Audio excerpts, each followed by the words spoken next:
Recording in progress.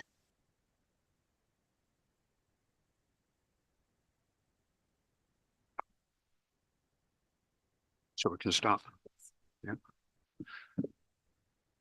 Good morning, everyone. Can you all hear me? Yeah. As you know, my name is Ian White, Chair of the Governance and Audit Committee, and I'd like to welcome you all here this morning. It is a multi-location meeting, and the meeting will be live streamed and recorded, and for anyone who's interested, it will be available for viewing after the meeting. If the live streaming fails, then the meeting will continue and a recording will be available through the Council's website after the meeting. I'd like to remind members that translation facilities are available and for those attending remotely to choose your language of choice. However, I understand that we have apologies from our only Welsh speaker on the committee. If anyone present or online wants to speak Welsh, please let me know now, because if no one wants to speak Welsh, then the translation folks can leave us and get on with something else. Is everyone happy for the meeting to proceed in English? Yeah. Okay. For those wishing to speak in the chamber, please raise your hand. For those attending remotely, please use the raise hand function, and we'll alternate between speakers and the chamber and remote attendees. For everyone in the chamber, we will not be able to use the chat facility. Committee members attending remotely, please can you leave your camera on throughout the debate and when voting, so that we can maintain the integrity of the decision-making process. If you do need to leave temporarily, please put a message in the chat function and let us know when you return. As you know, I expect everyone present and participating to conduct themselves appropriately and be respectful to one another. That applies to members, officers, and well, there's no one in the public gallery, but when the debate is opened up to members, I'll ask committee members to speak and put their questions first, followed by non-committee members. We don't want to stifle debate, but members are reminded that any questions should be focused on the subject matter, and let's try and avoid repetition. And if the length of individual speeches is negatively impacting on the overall time for discussion and becoming unmanageable, we will defer to the committee's rules of procedure, which limits the length of speeches to 5 minutes. So let's move on to the agenda now, please. And first of all, Sally, do we have any apologies? Yeah, just one apologies already mentioned, Councillor Dilwyn Roberts. Okay, thank you. And so agenda item 2, the declarations of interest. Nigel? Usual declaration in respect to being a member of the Denbighshire GAC Chair. For reference, please. Okay, thank you. I don't believe we have any urgent matters. So, okay, thank you. And moving quickly on to agenda item number 4, which is the minutes of our last meeting, which we need to approve. Does anyone have any questions or comments on our last minutes? No, I think is it Amanda? Is it worth updating the meeting on the arrangements for meeting with BCU in July, please? Yes, so members will recall that there's been various discussions at this committee about wanting an update in relation to arrangements with BCU.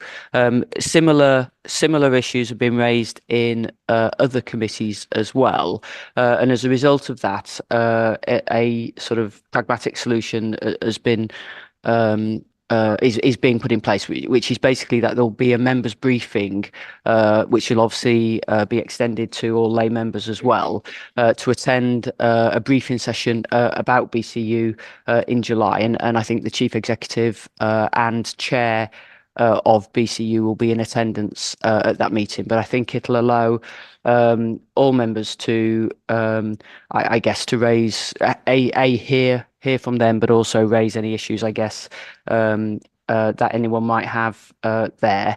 And I think on the back of that, then, obviously, if the Governance and Audit Committee have any further concerns or whatever about the arrangements in terms of from a control perspective, then obviously we can bring that back. But it was felt that was a sensible solution in terms of moving it forward. Thank you. Okay. Thank you, Amanda, for that update. Does anyone have any other questions or observations on the minutes? Nigel. Yeah, through you, Chair. On page 10, this might well be for Amanda. It refers to discussions with SIPFA as part of a planned health check. If it's possible, could the officers just update briefly on that matter? Yes, of course. So we have engaged SIPFA to work with the finance team to do some work with us around comparisons with other authorities, benchmarking in particular with other authorities, so that it will, I guess, help us identify where we might be an outlier, either in terms of cost profile or in terms of, I guess, level of service that we provide, and that will hopefully then, give us some useful information that will allow us to scrutinise and look at it in the context of savings plans going forward. They're also making some or giving us some reflections on their dealings with other authorities that they're working with in England who are either in Section 114 or have already sought emergency financial assistance, and we're looking to see what learning we can take from that. So that work is currently underway. We're anticipating on the back of that then that we will be developing an action plan, which will be obviously go through the democratic process in due course. But at the minute, we're still working with them to get that information. But it would be my intention to update this committee through my sort of financial update that I will bring periodically, but I'll be bringing it to the next committee.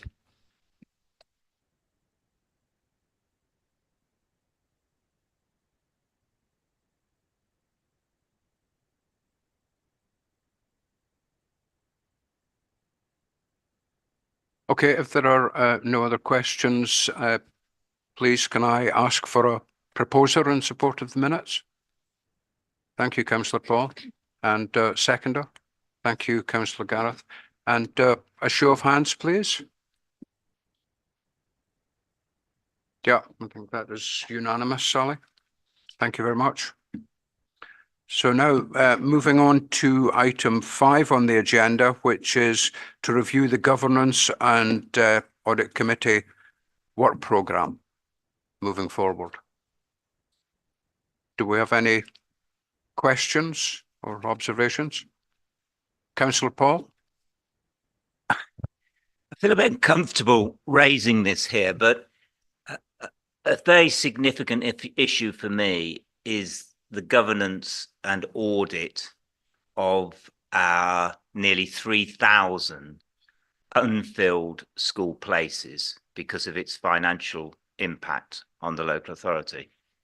Now, in 2 years of being a councillor, I've made no progress in getting this issue through the democratic process. And it seems to me that it is such a significant governance issue that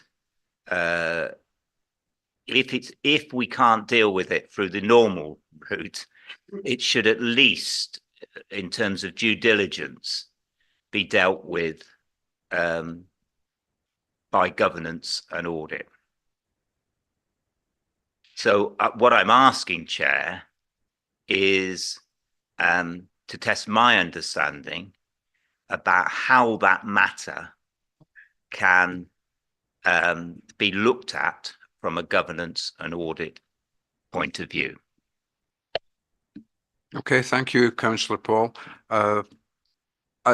My initial reaction would be that all we can do is to consider whether the process that is being followed is,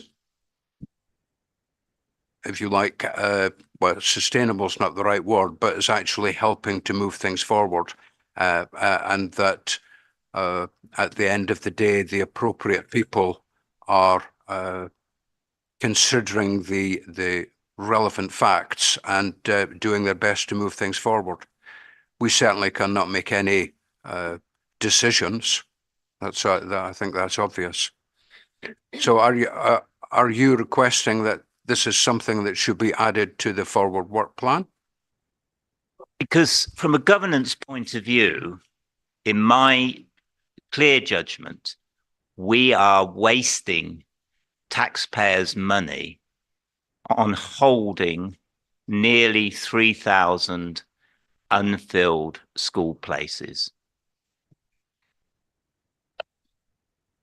Oh, sorry, Terry. Councillor Paul, I'm not sure whether this is perhaps something that'd be more appropriately directed to a topic selection form for the scrutiny committees rather than the governance and audit committee, which are really concerned with the framework of risk assessment. I don't know whether you feel that might be more appropriate. Well, if that's the professional advice, I will accept that advice. But as you know, getting issues through that process is problematic in itself, because if the political will is not there to look at the financial costs and their impact on the authority, then we still come back to the governance issues of, is this an efficient use of taxpayers' money? Well, that certainly would be my advice, Councillor Paul, was that it more likely fall under the remit of the scrutiny committee for it to be looked at, and there as to whether that would be something that could be submitted through the usual process for having it on the agenda there, rather than it fitting within the remit of this committee. Yeah.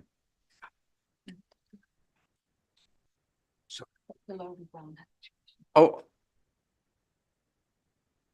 hello, Dr. Lowry. Yes, Lowry? thank you. Thank you, Chair, for allowing me to come in and just to respond. Councillor Paul will be aware that we have our strategic school planning group, which includes elected members and officers. And the intention is that we look at the data, we look at the information, and of course, school capacity will be one of those details that we look at and analyse.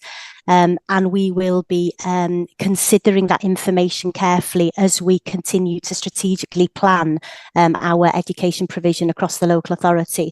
Now, that group then can provide a number of recommendations for scrutiny to consider, and that would be Education and Skills Scrutiny Committee. So really, I just want to assure the Audit Committee today that is in hand, and that we have that governance structure in place in terms of how we scrutinise that information or how we present that to elected members for scrutiny. Okay, thank you very much. Councillor Gareth. Just moving away from the education side of things, bearing in mind the audit reports that we had on the Irish Park rugby side of things, where it picked up some shortcomings in the governance of the finances there of invoices being issued only, you know, and the purchase orders received after the invoices were issued. There was an issue whereby the events team hadn't actually taken any deposits, and the invoice was actually issued on the same day that the company became insolvent, became bankrupt. And then looking back, I think it was last year or the year before, there was an issue at Venue Cymru with the incorrect charging of VAT. So I just wondered whether audit, you know, that would trigger the bringing forward of some more checks from audit in the leisure finance sections, just to make sure that the figures are correct. Okay, thank you, Councillor Gareth. Sioned, do you would take that? Okay, diolch, bore da. Since the issue of the report for Parceirias, I followed up with the head of comms and marketing, the marketing manager, and also the principal leisure manager, who informs me that with regards to the raising of orders and invoices for those events that have weekly team meetings, the admin officer now comes to the weekly team meeting for events and orders would be set as an agenda item, so they are addressing it. And that's what he's told me until we do the follow-up audit, which will be September time. I can't provide you with assurance, but that's what's been reported to me. Yeah, my concern is other other departments within that department, if you like, you know, are the finances being done correctly? Because, you know, to my mind, we've seen, you know, are we starting to see a pattern that there's a misunderstanding there within that finance team as to what the correct governance of how you go about doing finance and things are? And is it appropriate to have to bring some audits forward?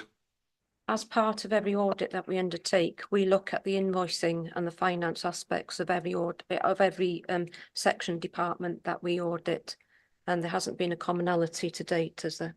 No, there's a couple of audits coming up on John Bright Sports Hall. There's a couple of audits coming up on John Bright Sports Hall and Llander Swimming Pool as well. So obviously we'll do the usual checks on financial aspects in those two audits as well. Sorry, can I just add, and thank you, Councillor Gareth, for raising the subject of, if you like, repetitive findings. As some of you will know, one of my sort of pet hates is purchase orders being raised after invoices are received, and through the various audits that have been undertaken on schools, that is, for example, a repetitive finding. And I just wonder if it's not only schools, but indeed, as Councillor Gareth is raising, perhaps there is a theme here. I'm not quite sure how we can get around it other than reminding everyone of the importance of raising or making commitments at the appropriate time to help avoid duplicate payments or even worse, fraud.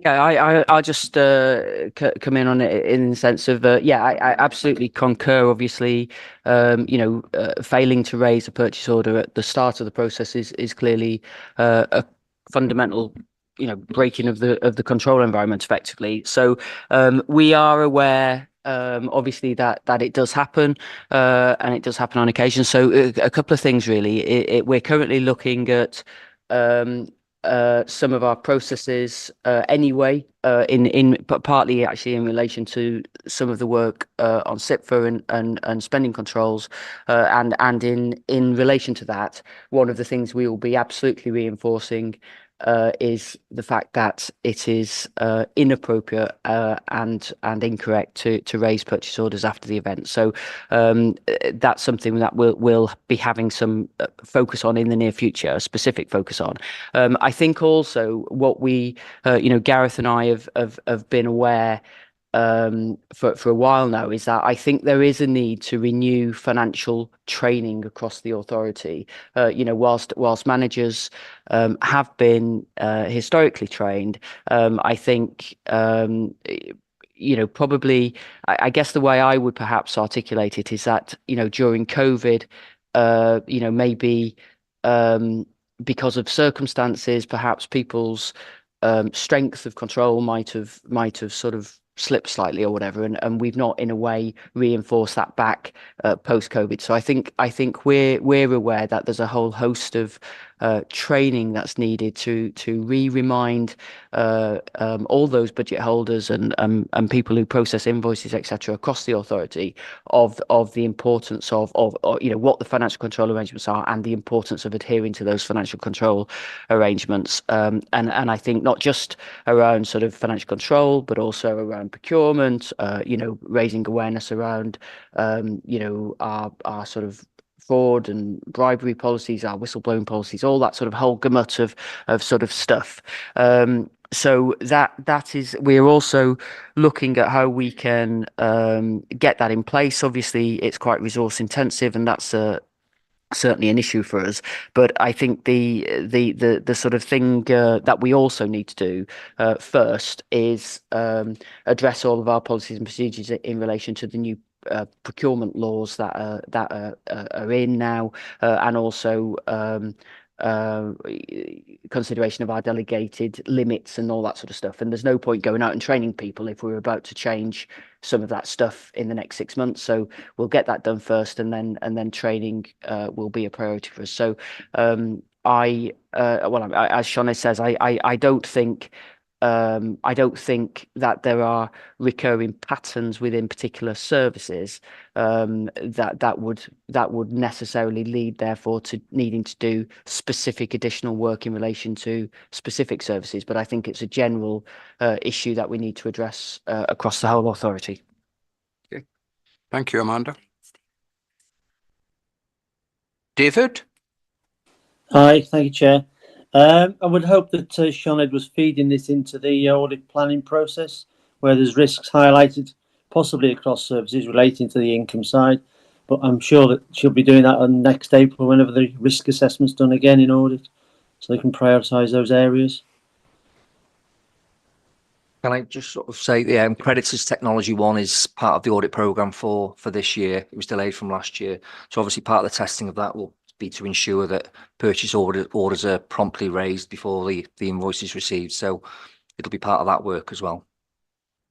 Okay, thank you, Keith. Councillor Gareth?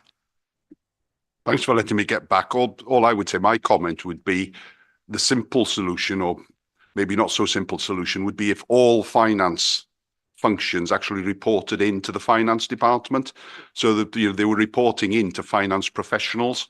And that would, to a certain extent, mean they were reporting into people who understood the governance and financial rules, rather than into people who maybe hadn't had that training. Thank you.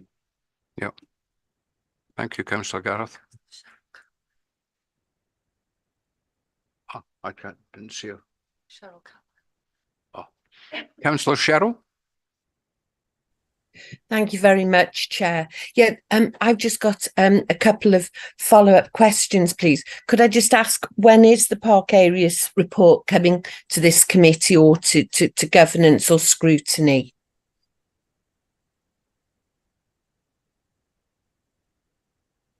Sorry, sir. The Park Areas report has been distributed to the Governance and Audit Committee members, and a follow-up will be taken in September, then reported to the November committee. Thank you, Sinead.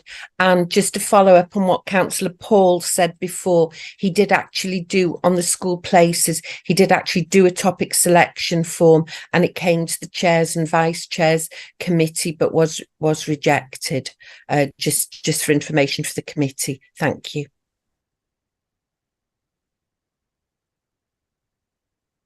Okay, thank you, Councillor Cheryl. Nigel? Thank you, Chair. I recognise the council is still going through a process of transition, so the comments I'm about to make are fundamentally trying to look forward in terms of the work programme. And I'm mindful, Chair, that you and the Vice were meeting with officers to review the work programme, having been delegated with that enviable task at the last meeting. The 2 points I want to raise are that the council, if working within a system, is working in a sort of a cycle of a system that fundamentally runs over a 12-month period. And it seems to me that if we can look at the forward work programme as a rolling 12-month programme, it allows us to try and identify where the key decisions are being made within the cycle, and also to tie in the necessary reports within that context. At the moment, I still feel that we are somewhat adrift from the Local Government Wales Act 21 measures approach, that in terms of identifying clearly what reports going in which connection.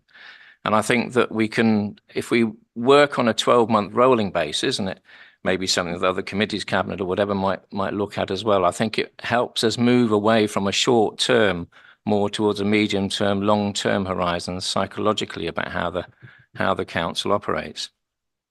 I'd link that back then to an item which I think does need to come back to this committee at the next meeting, which concerns the terms of reference of GAC and other committees. I understand there's been a review of that and council is considering it. I think it would be helpful to bring back to this committee a reflection on the terms of reference and how GAC should operate, and potentially to encourage one or two other committees representatives to attend, so that we can make sure there's a syncing between the terms of reference for GAC and other, for example, scrutiny committees, because I know it's a matter that's come up historically.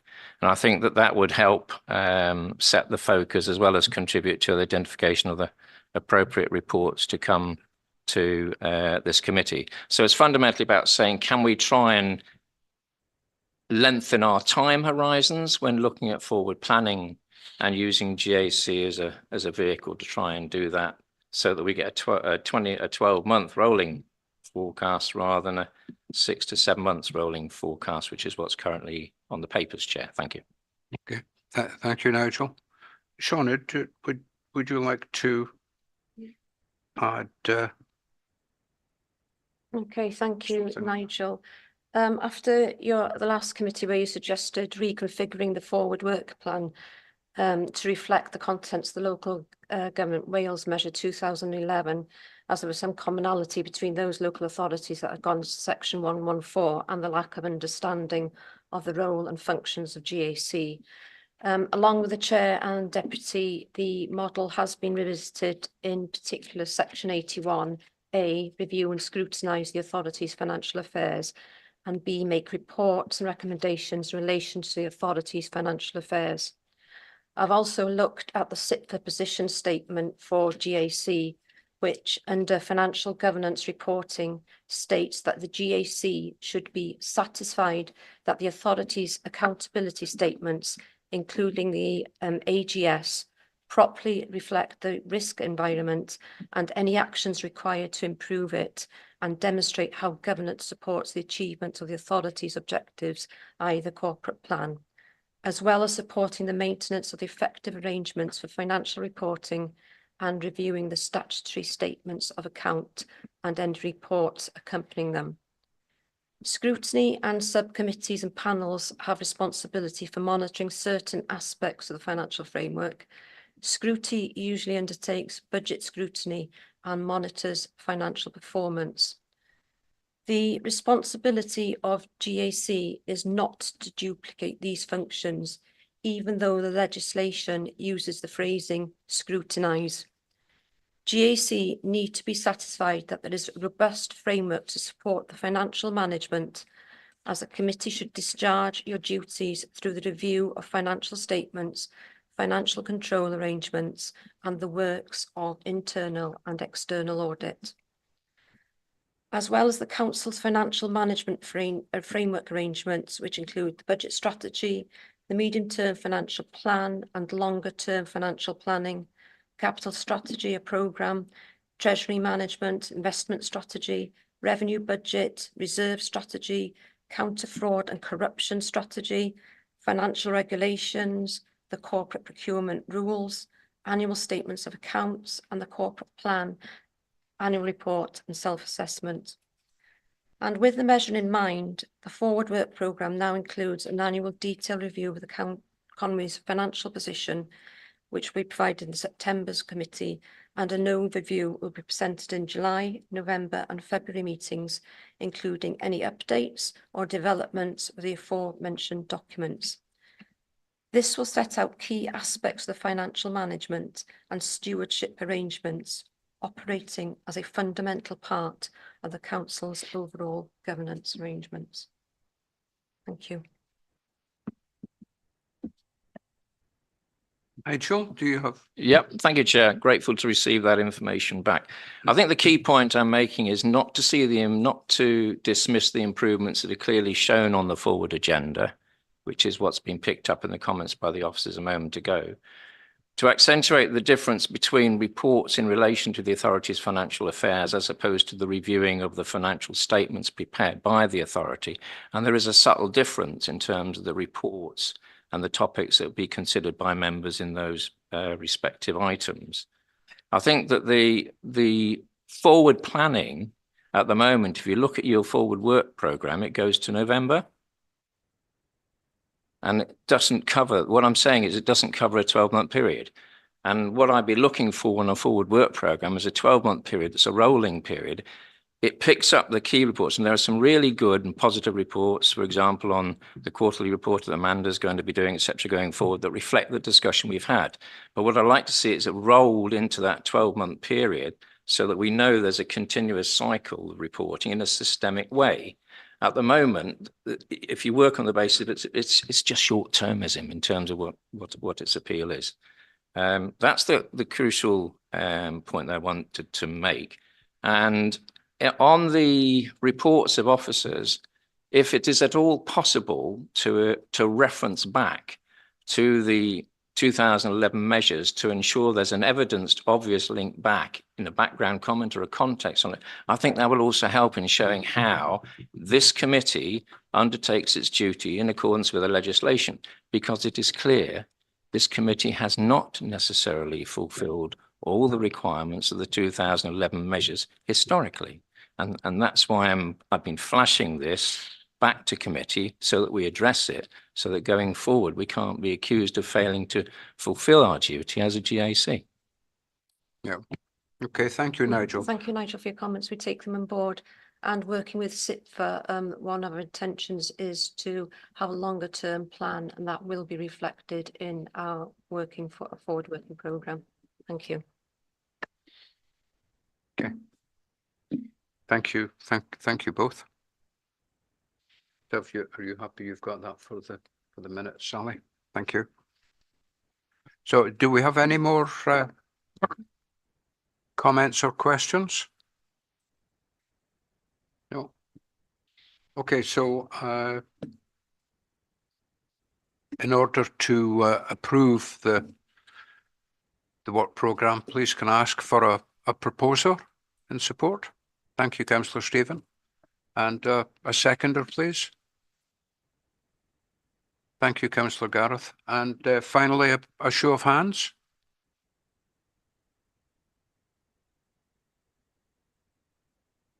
Okay, thank you. Can I ask, are you abstaining, Nigel, or voting against? Chair, I'll abstain on this item, if I may. Abstaining. Okay, thank you. So we have some actions to move forward on that one, which will be minuted.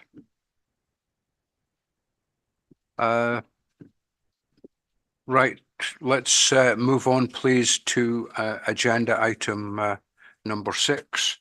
And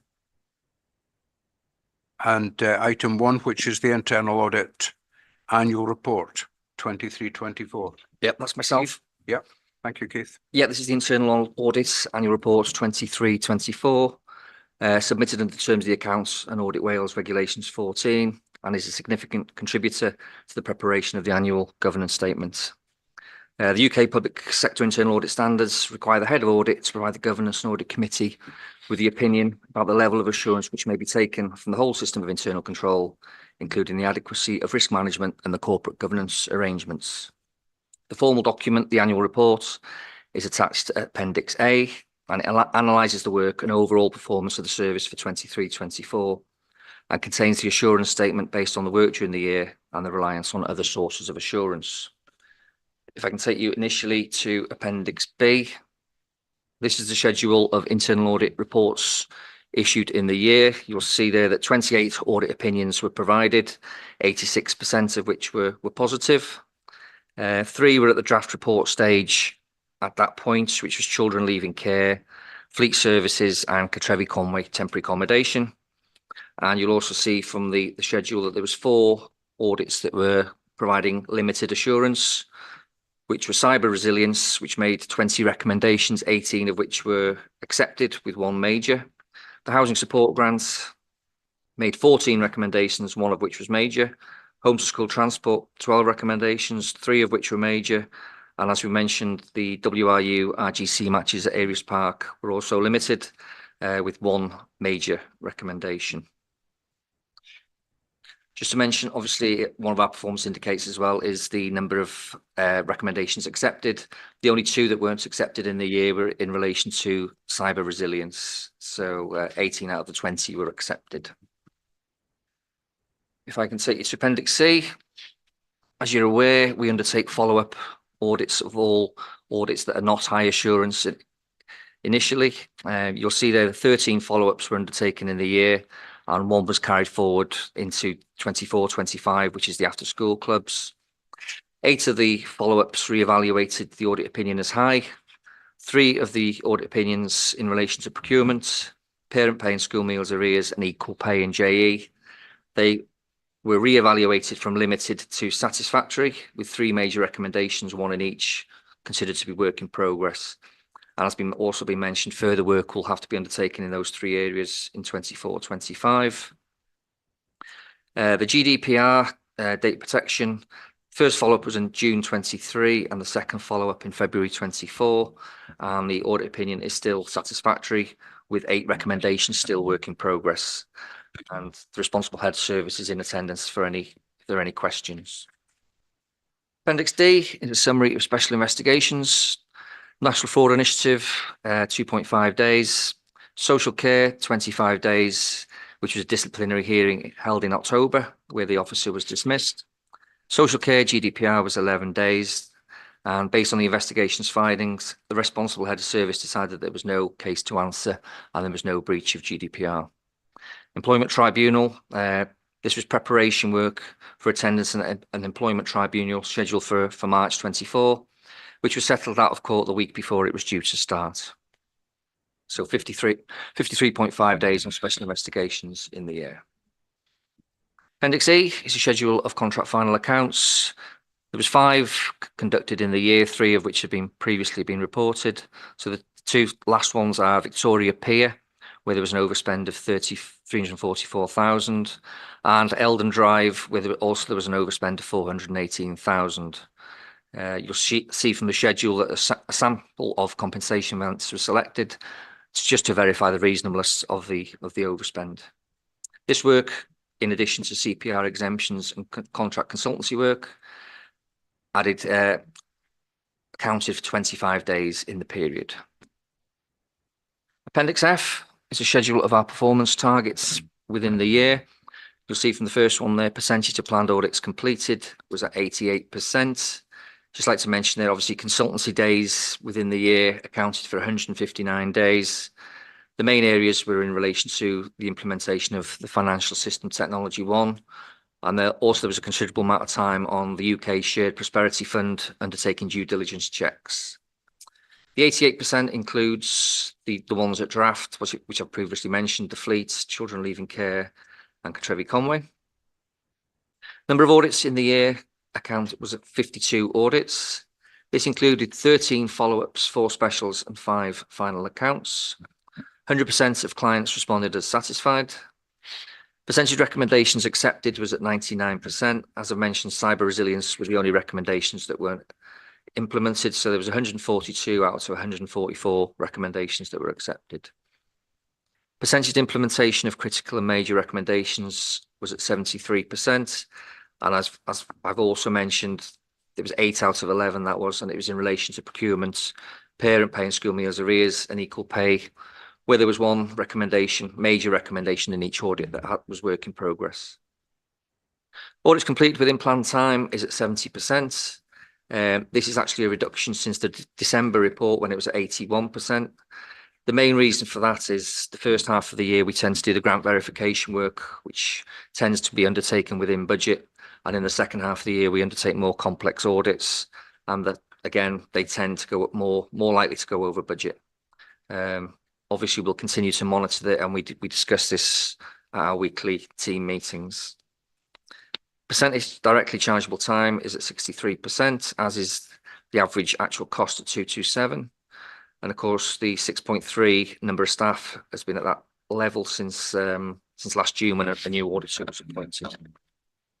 Just also to mention the 88%, there were 5 jobs that weren't completed that were planned to be completed in 23-24. Creditors Technology 1, Attendance Management and ICT Security has been slipped into this year, and it's in this year's plan. The Commercial Property Improvement Fund wasn't undertaken. There was actually no grants undertaken in 23-24, so that was decided not to undertake it. And similarly, domiciliary care, there's a CIW inspection of the dom care service in November 23. So again, we decided not to undertake that work. If I can refer you to paragraph 2.4 of the annual report, and this is our internal audit annual opinion for 23-24. And it's the head of audit's opinion that the internal audit work undertaken during the year, together with other sources of assurance, allows a reasonable conclusion to be provided for that 23-24. Conway has satisfactory internal control, risk management and corporate governance processes to manage the achievement of the organisation's objectives. Just also like to refer you to paragraph 5.1, which is Councillor Chris's endorsement of the annual report for this year.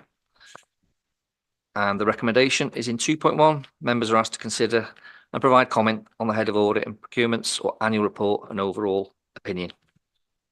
And I'll happily answer any questions that you may have. Thank you, Keith. Councillor Gareth. Just on a protocol basis, I was surprised that there wasn't a separate item in today's meeting for the WRU RGC rugby matches audit report. And then looking back, I see the home to school transport is in there. So as a standard practice, do audit reports which have a major finding not come on to our agenda as a committee? To be fair, there's only 4 during the year, so it wouldn't add massively onto the workload, but it would mean that it would give us as a committee an opportunity, one, to ask for any clarifications and get a proper understanding of what those findings are and why there's limited assurance, and assure ourselves that things were moving forward in the right direction. Otherwise, there is a danger that they could be missed, and then we find them in the annual report. There's 4 there, and I must admit, the home to school transport there has got 3 major recommendations, and it's old age, but I'm struggling to remember us having actually had a detailed discussion about it. Thank you. Thank you, Councillor Gareth. Yeah, of course, all our audit reports are issued to all members of the Governance and Audit Committee as well as the Cabinet member. And generally our procedure is as at the first follow-up audit, if a limited assurance, if they haven't been implemented at that point, that's when they actually come to Governance and Audit Committee as a matter of course. So it's basically at that first follow-up that they're given the opportunity to sort the recommendations out. Yeah, so my point is, would it not be more, governance wise as a committee, should we not be looking at them before the first follow-up report so that we know, we've discussed them, we've had a thoughts about them, and yes, we look at them again at that follow-up report stage. As I said, there's only 4 to be fair across a whole 12 months, so it's not massive, but it's just trying to clarify my understanding of what our role is on the audit committee. it's something that we could consider, isn't it, bringing limited assurance reports to the committee. But like I say, in the past, our procedure has been to give them the opportunity, and then at the first follow-up, if it hasn't been undertaken, then to bring them to governance and audit committee. But it's something we can consider. So I'll come back to you, Councillor Paul. Is that something that requires any change in procedures or protocols or anything? It's just something that's in our internal audit manual that can be changed quite easily if that's what's necessary. Yeah, because as you know, I'm actually supportive of Councillor Gareth's point, because and with what we're calling I think the rugby report. I mean, I was keen personally that someone would be here today to speak to that report, particularly as there were a number of actions which were to be completed by the end of April and some in May. And I would like to know that the action has been taken, the work has been done, and they can actually be closed, rather than waiting another, let's say, 8 months to find out that it's been done. Because target dates tend to change, and that in itself is sometimes a worry. So yeah, I support what you're requesting, Councillor Gareth. I think we need to leave it with Sinead and Keith to make the necessary changes. Yeah, we will give it some consideration, but we have to be mindful as well that the officers have to be given time to implement the recommendations. Some recommendations are, 12 months implementation date. Some are a couple of months or immediate. And what we found, I have contacted the leisure manager, and he has told me that he has implemented those recommendations with a deadline of April, May. But I can't provide assurance for that because we haven't been out to do the follow-up audit as yet. But we will definitely give consideration to bringing those limited audits to committee as requested. Thank you. Okay, thank you very much. Councillor Paul. Yeah, first of all, I fully support you, Chair, and Gareth on that. I think we need to be more rigorous as a committee. My question, I suppose, first, though I suspect officers will come in on this, is to Councillor Chris, because I'm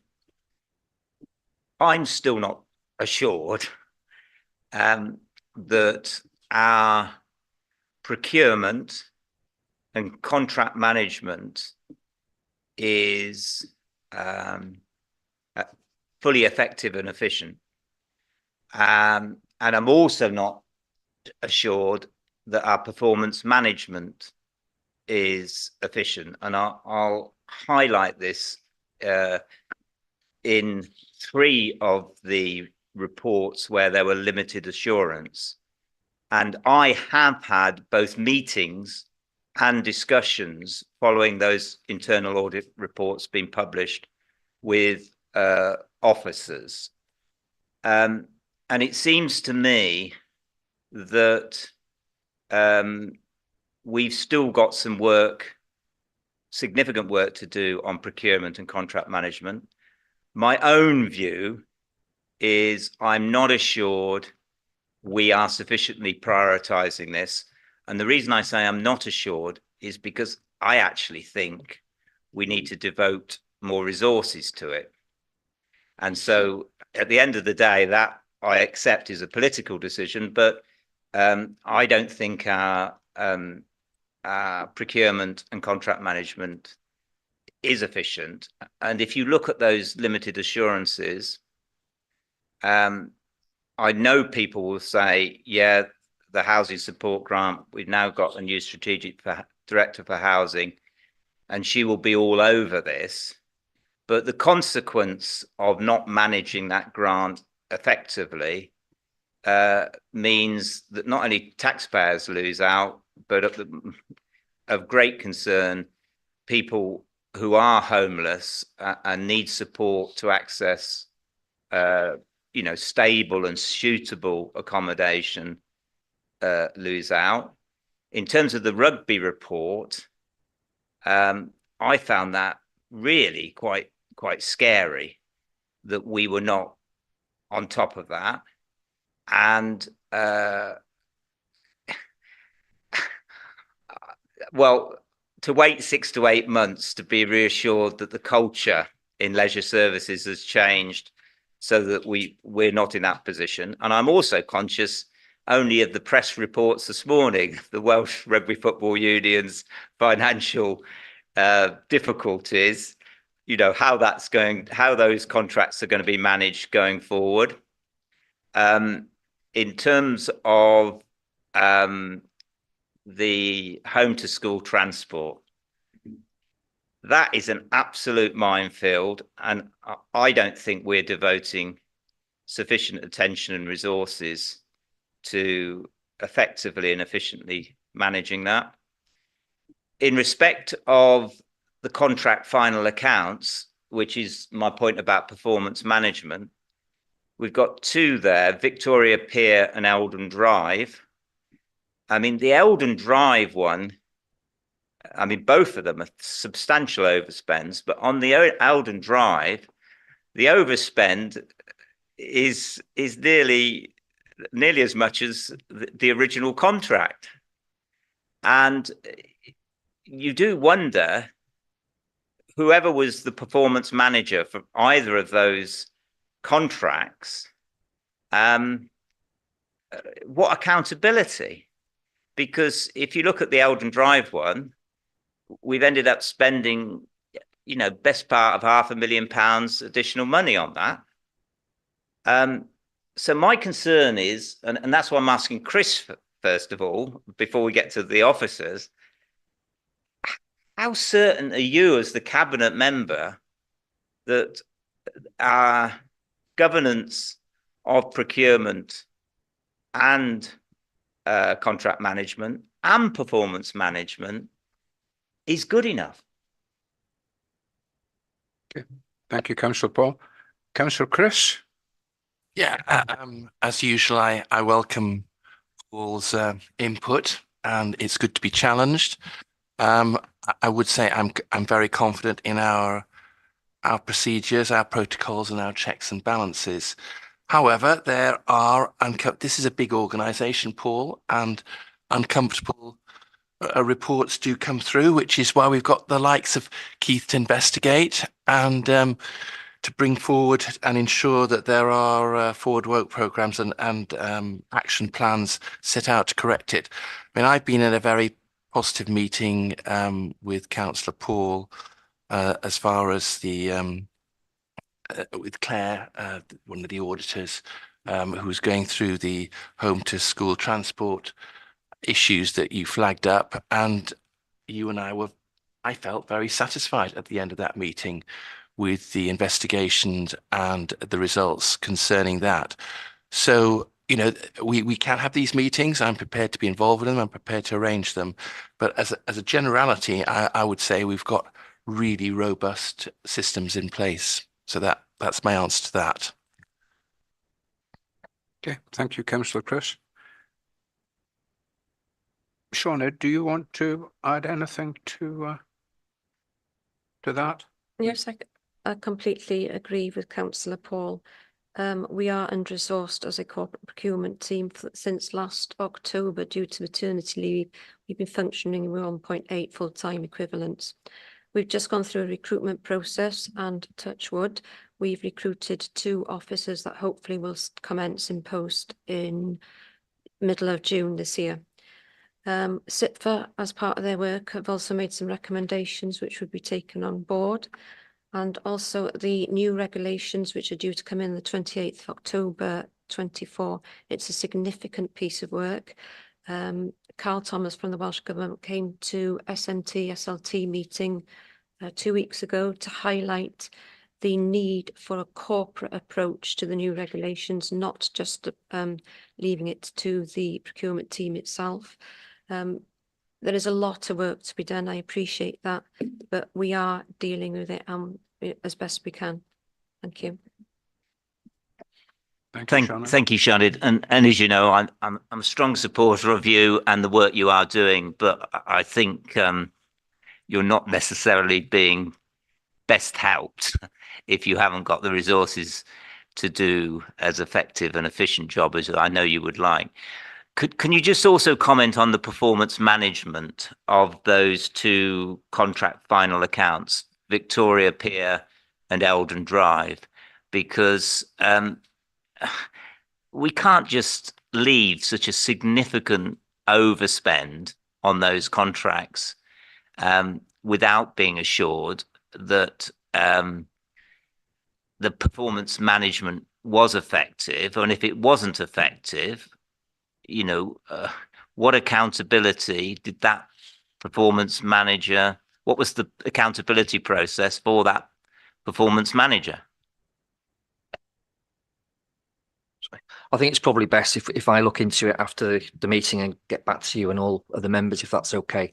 Like you say, there was an overspend of 418,000. And obviously, as auditors, what we do is take a sample of the compensation events and just check for reasonableness and arithmetical accuracy and that sort of thing. But I can look into it in more detail and get back to you if that's okay.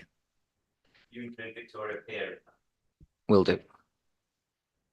Yeah, I won't forget you. Can I just add, Councillor Paul, are you actually referring to the performance management of the work as it's ongoing, as opposed to the original estimation of the work that was actually required? So, if you like, a question would be, how possibly could this be missed before we actually make the commitment? Well, I suspect it's both, isn't it? You've got to ensure that when you're drawing up the specification and the contract, that is robust. And then when you're managing it afterwards, you're on all those items within that specification and the contract management, you're on top of it.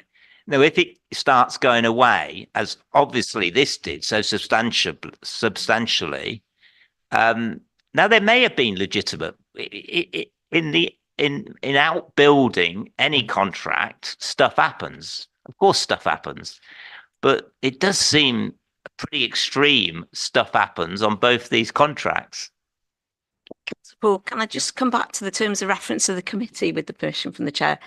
We're really looking at high level overview function, really, and assurance, whether sufficient assurance can be given. So just to sort of the remit within which we're looking at these issues today is really from the audit perspective. And I just want to come in just to remind the committee that's what we're looking at today. Back to you on that, a massive issue for this committee. And we go back to Mocktra Business Park, was due diligence prior to contracts and performance management. And I'm just flagging up that we seem on these two outturns to have also significant issues. And I'm sorry, I'm not going to be pushed back on these issues because they're very significant for both council taxpayers and service users. And we really must be assured that we've got a grip of these things. And maybe we have got a grip, but some of the information that we receive here does not indicate that at all. Yeah, thank you, Councillor Paul. And can I say that perhaps not entirely, but to a great extent, I agree with you. I'm sorry, Kerry, that we are talking about very significant sums of money here, and I think we cannot simply take assurance from the fact that we see a report that says, yeah, there's a variance of £400,000 that is caused by blah blah blah. I think as a committee we are entitled to understand why that variance arose, and who was in control or not in control of it, and who approved the additional expenditure. I think as a committee, we need to We need to know that. Amanda? Yeah, I guess my observations would be that I think I guess if I were asked how are we ensuring and controlling overspends on capital projects, which is what they are. Obviously, they're quite historic now. I think it's a valid question, and I guess what I would ask is if you leave it with Keith and I to go away and have a look, because what I would observe, I would imagine, is that through the capital monitoring reports, those overspends would have been being reported in 2021. Obviously, I don't know the detail of that without going back and looking, but I think it is a valid challenge, and one which certainly makes me think I need to understand around, as you say, when there are variations, and obviously variations can happen legitimately, but I guess what we need to be assured of is that the variations haven't happened because of poor contracting in the first place, and or poor monitoring of the contract delivery, such that we're then getting penalties that we shouldn't be getting at the end. So if you leave that with Keith and I, we can have a look at that, and it is also something I'll give some thought to in the context of how we might consider that in the capital monitoring reports, and how we can perhaps cover it there as well. So yeah, if you'd leave that with us, I think it's a valid point. Thank you. Thank you, Amanda. Councillor Paul, are you okay? Okay. Oh, sorry, I hadn't forgotten you, Councillor Gareth. Councillor Gareth. Yeah, sorry to harp back, but just for clarity, the WRU rugby report, is that going to be on the agenda for the next audit committee meeting, or are we going to have to wait for the 6-month review? It's not planned to be. Obviously, our next governance and audit committee is in July, where our plan for the year is coming, and we won't have undertaken the follow-up at that point. So there was no plan to bring it in July, but if it is a request for that, then we can put it on the agenda for July for an update from management, I guess. Yeah, I'd like to put in a request for that. Thank you. Okay. Okay, and that can be part of your consideration of how you're going to handle limited assurance reports moving forward. Yeah, thank you. Okay, Councillor Gareth. Yeah, Nigel. Thank you, Chair. I certainly endorse the comments about rugby report that went through, and those reports are circulated by the auditors to members, and members make comment on them. And part of the comments back, and certainly the comments that I sent back in on the rugby report, was, can we review this early at GAC? And I think that if we can, in the discussion we've just had, get it in earlier, it makes more sense. Otherwise, what's the point of circulating it to members? That's a preamble to the comment I want to make, which is, I think overall, the internal audit process and the system we've got in place is pretty good. There are clearly a number of projects that are a challenge, and as Paul rightly says, there are one or two particularly linked to the capital programming issues and the revenue contributions and the requirements from capital program, which I think historically we've been weak at, and some of the audit work may well be highlighting that at the moment. The issue I have is about engagement and consultation with GAC. On the report on page 20, section 5 of your cover report, and the chair of GAC may not like what I'm about to say, but on that page 20, it talks about liaison with the cabinet member for audit policy and performance. And I just wonder, given that it's GAC that we're going and reporting to, whether we ought to not only go to Chris in terms of a comment, but potentially go to the chair of the GAC for comment on reports like this, where you're trying to operate in a reporting sense back in for review from the lead member. I mean, clearly as a lay member, Ian is not on the cabinet. And I'm just think there may be an argument here about how best to cover some of the input on these type of reports when they come through at this committee. Just something for you to reflect on. I'd value an opinion maybe from the chair on that and from officers as to the practicality of that.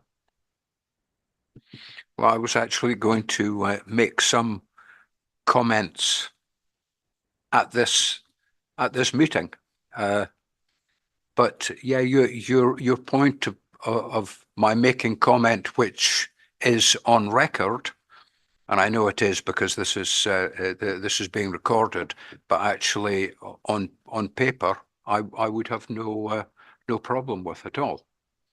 But I don't know what Amanda and Sinead and Councillor Chris think about that.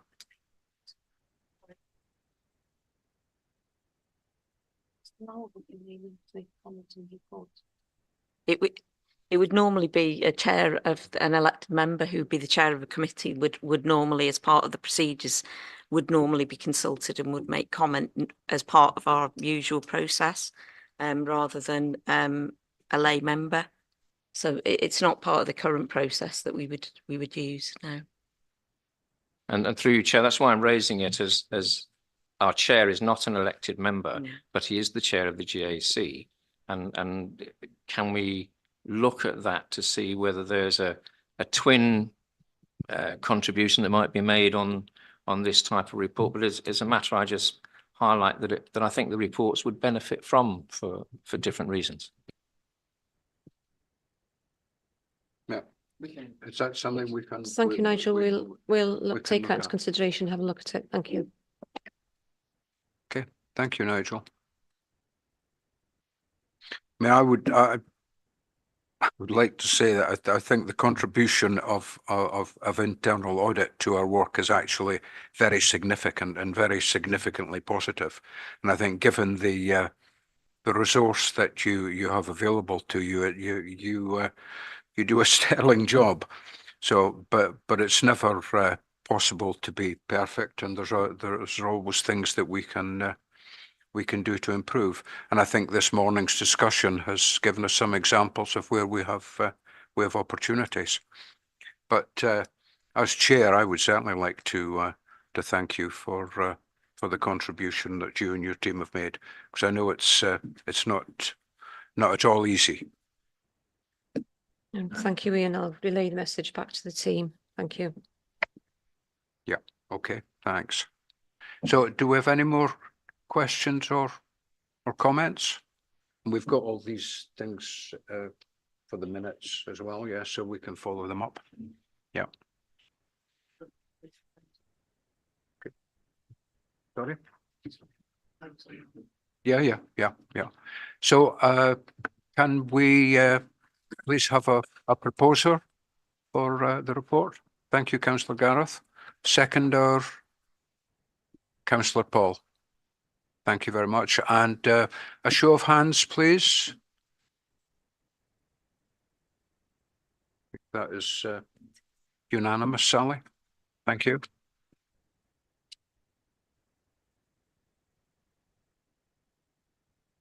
Okay, moving on to agenda item 6, item 2,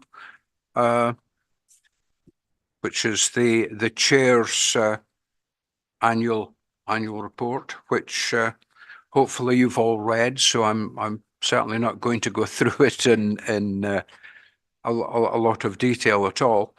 From a personal point of view, I think we have made a lot of progress in the past year. We're looking to make some changes. We, I think, originally called it we were looking to build the jigsaw, to have more oversight on a wider range of the council business, and I think we're moving in the right direction. There's still, as we've noted, requires to be clarity on the role of GAC versus scrutiny, and it continues to be a challenge to keep one separated from the other. But again, I think with the work that's been going on and continues, we will we will bring that further clarity. So overall, I think it's been a good year. I personally, and as noted in my foreword, need to do more to be more connected with officers, councillors, and cabinet members, because personally I still feel that I have gaps in my knowledge and awareness, and hope. I mean, I do appreciate the support and input from others in this room, and those who are not present.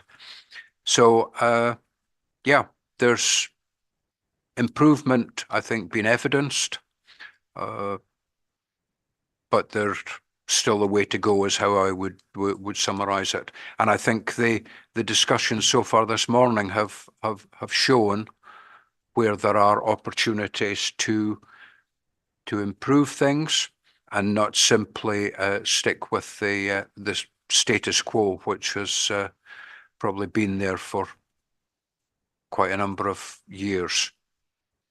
So that, in summary, if anyone wants to talk about the detail or has any comments, then I'm more than happy to have that discussion.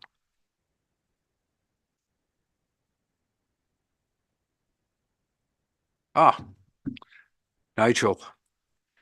Yeah, thank you, Chair. I just want to thank you for the drafting of this report, which I felt was a reasonable and fair reflection. Sometimes difficult when preparing your own report to be balanced, but I thought you made a good effort, Chair, was what I thought when you look at it in the whole. I think you're right. I think that we're in a bit of transition still. There's still a work in progress on a number of areas, but I thought you captured the key points of concern or opportunity well in this report. I think the relationship that we have with GAC and through you with other parts of the council, whether it's cabinet or elsewhere, I think is a very, very important area that we need to try and ensure a smooth working relationship and understanding and support mutually across the council in terms of where the work of GAC sits and contributes going forward to in the council. And your role in enabling that to happen, I think, is very important and can be consolidated, I think, over the next 12 months. So I welcome the emphasis in the report and the recognition that not everything is exactly perfect at the moment, but can I commend you for performance over the last year on a personal basis as well, Chair, and thank you very much for your leadership of this GAC. Thank you, Nigel. Any other comments or questions? No, nothing online either, is there? No.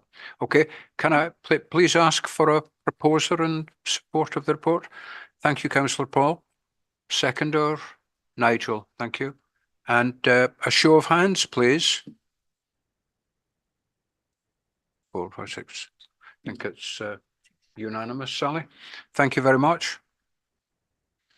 And now can we move on to item number 7, which certainly provided us with lots of reading. But as last year, can I just say it's now much easier to get through these accounts than when I think back 4 or 5 years ago, it was a dread. Now it's something I wouldn't say I look forward to, but it's much easier to read and understand. So thank you for that. But over to you, Gareth. Yeah, no, thank you, Chair. Thank you for the comments. Yeah, good morning, everyone. So this report presents for approval the council's audited accounts for 2022-23. So that's the year ended 31st of March 23. It also brings the Harbour Authority annual return and introduces Audit Wales's audit of accounts report, which includes the final letter of representation. So members will hopefully recall that for the first time in many years, we brought the draft accounts here for consideration and discussion last September, which was before the audit commenced later at the back end of last year. Audit work has now concluded, and Audit Wales are proposing that an unqualified or clean audit opinion be issued, and that the accounts are certified on that basis. As is always the case, some amendments to the draft accounts were required, but the very minor nature of them is reassuring, and very little has changed in reality from the draft version that members considered last year. The notable amendments related to the local government pension scheme, which we did anticipate would change and indicated as such in the draft accounts, and also some revisions to the senior officer remuneration information, and these are both explained in paragraphs 3.3 to 3.6, as well as in the audit report. Also included in Appendix 4 is a letter that Audit Wales recently issued to all local government bodies in Wales, reflecting on their accounts audit work from 2022-23, as well as looking ahead to the production of the 23-24 accounts, which is work that's already well underway at the moment. And I think we're very keen to work with Audit Wales as closely as possible, support them in whatever way we're able to help get that audit timetable back on, I guess what I would consider to be track, really. So we're not bringing accounts here for certification when we're in the following financial year again, really. So we have had discussions with Audit Wales, and I'm sure Gareth will comment on that when I hand over to him shortly. I think, I know, Chair, you alluded to the accounts being a bit easier to understand. They still are, I think, a very complex, detailed document. It's a technical document that is time consuming, not only to prepare, but also to then navigate and support through the audit process, dealing with the queries that we receive. So I'd like to thank Hugh and Ewan, who are with me today in particular, but also colleagues within the finance team and across the wider organisation. It's a collective effort, and it is a tight timetable. It's a lot of work that has to get pulled together to produce this, but it's I guess it's reassuring from my point of view that having gone through that rigorous audit, that we're confident we've got a good set of accounts. That's probably all I was going to say at this point. If there are any questions, I can take them at the end, but I'll hand over now to, I'm hoping Gareth is online. He's going to appear now from Audit Wales to take us through their report. Thank you. Good morning, Gareth. Good morning, Chair. Just checking everyone can hear me first of all before I get underway. That's great. Can you hear me? Yeah, sorry. Yes. Yes. Okay. Thank you very much. And thanks to Gareth as well for that introduction. So as Gareth set out there, we're just here to present our audit of accounts report.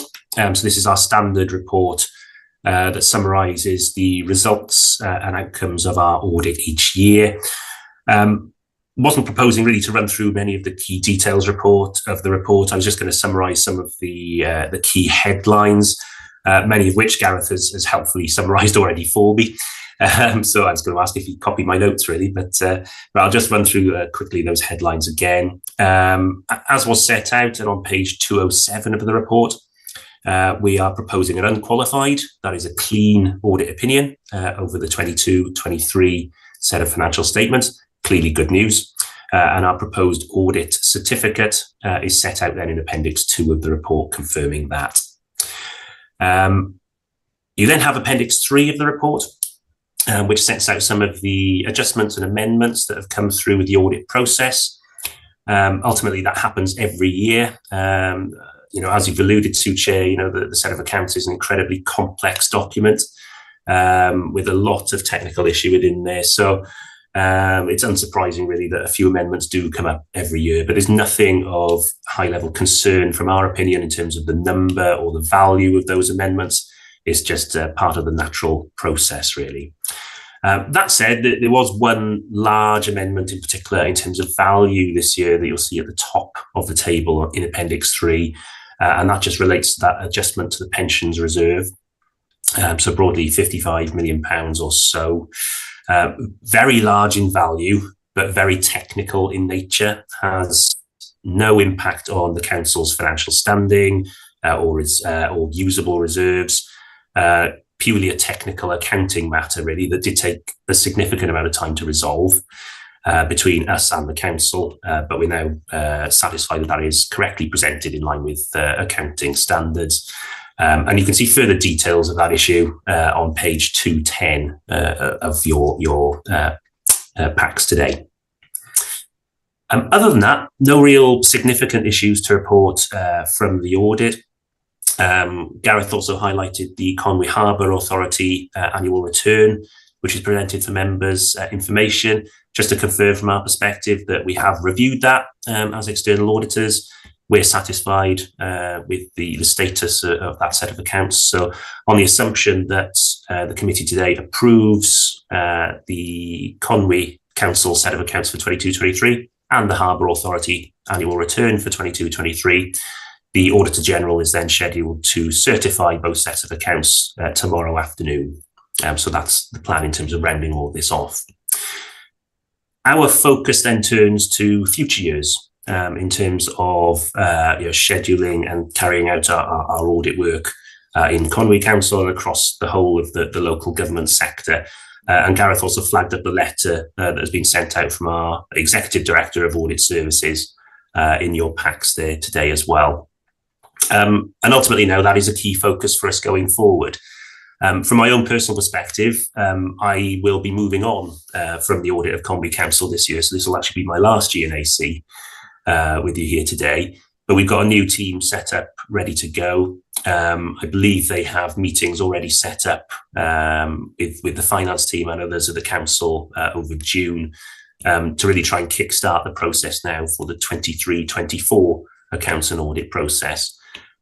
Because I think, as Gareth alluded to, ultimately, standing here today, getting a set of accounts certified more than a year after their accounting end date is not an ideal position to be in. So I think on both sides, we recognise that there's work to be done and a challenge that lies ahead in terms of bringing things together and back on track.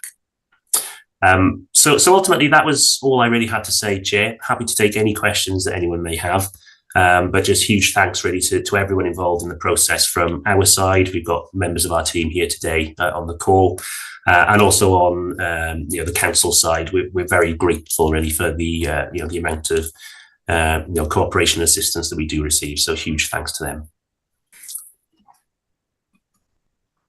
Thank you, Gareth. And now that I've heard that this is your last meeting with us, if I heard you properly, then I wish you well for the future, and thank you for your support and help. No problem. Thank you very much. Councillor Paul, you have a question. This is to our own Gareth. Can I just first commend Gareth's work since he's arrived with us? I think he gets the public interest bit of public finance, which I have to say not all financial people do. But I think Gareth certainly gets the public interest point of view. My main question, and this results from many discussions with other councillors, and it is a concern, is do our accounts accurately record our contingent liabilities? And what I mean by that is I'm very conscious, for example, of being on the Mocktra Business Park project board. I'm very conscious of other, how can I put it, actions we take with political support, I accept, in terms of some of our assets where there are still very significant contingent liabilities on us as a local authority to do with some of these buildings.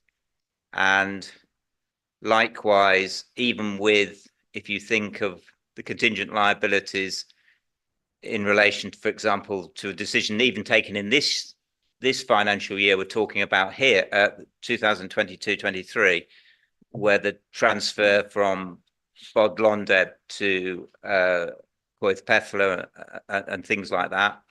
Also, contingent liabilities in relation to what we understand about the financial circumstances going forward in terms of redundancies and pensions. Do you think our accounts accurately reflect that level of contingent liability we face? No, thank you, Councillor Paul. I think the simple answer is yes, I do. I think what you need to remember is when we're preparing the accounts, we're doing that on the basis of materiality. There isn't actually a specific contingent liabilities, or I don't think contingent assets note in this set of accounts. And that will have been purely because when we've had those discussions internally with legal, with other colleagues in terms of trying to understand and assess, do we have material contingent liabilities in respect of 22-23, then the clear conclusion was no, that we don't, and they were prepared on that basis. I think the things that you're highlighting, again, we're preparing the 23-24 accounts now. We'll have those discussions internally. We'll seek that advice from legal colleagues. And it may well be that, depending on what those discussions lead to in terms of the likes of any potential liability that we may have in terms of redundancy, or any buildings or assets that you're referring to, that we might need to put something in there. But in terms of this set of accounts, yes, I am confident that they're correctly prepared on that basis. But Gareth, this was admittedly my first year on the council. These accounts relate to my first year, for example, on the Mocktra Business Park.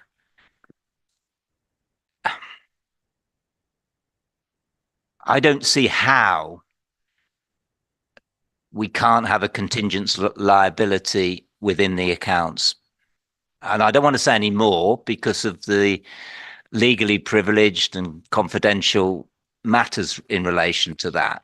But I do worry that we're not capturing fully the risks going forward.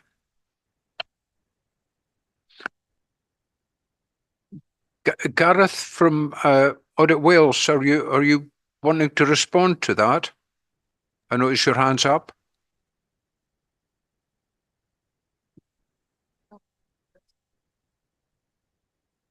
Gareth was mentioning there around around sort of establishing contingent liabilities and so on.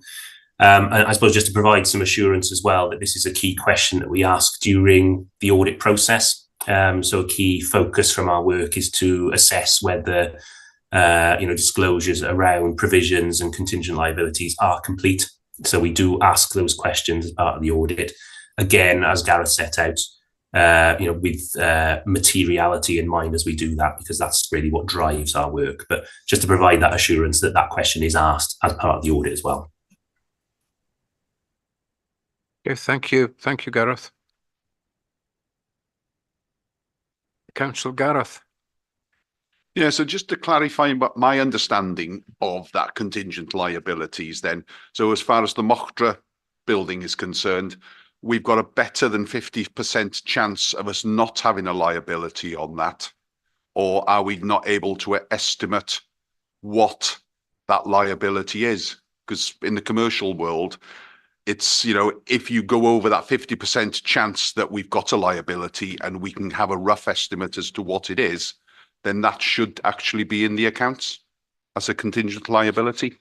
Or it's either that or it's just not material.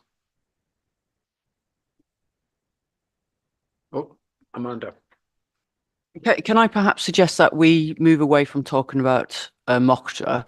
If we talk just in general terms, accounting standards define quite clearly what is a what you would class as an accounting provision and what you would class as a contingent liability or a contingent asset.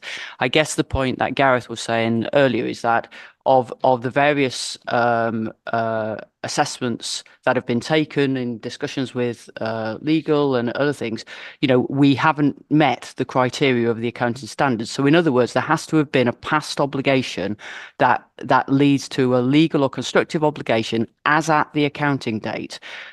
Some of the matters that we're discussing are not things that meet that criteria.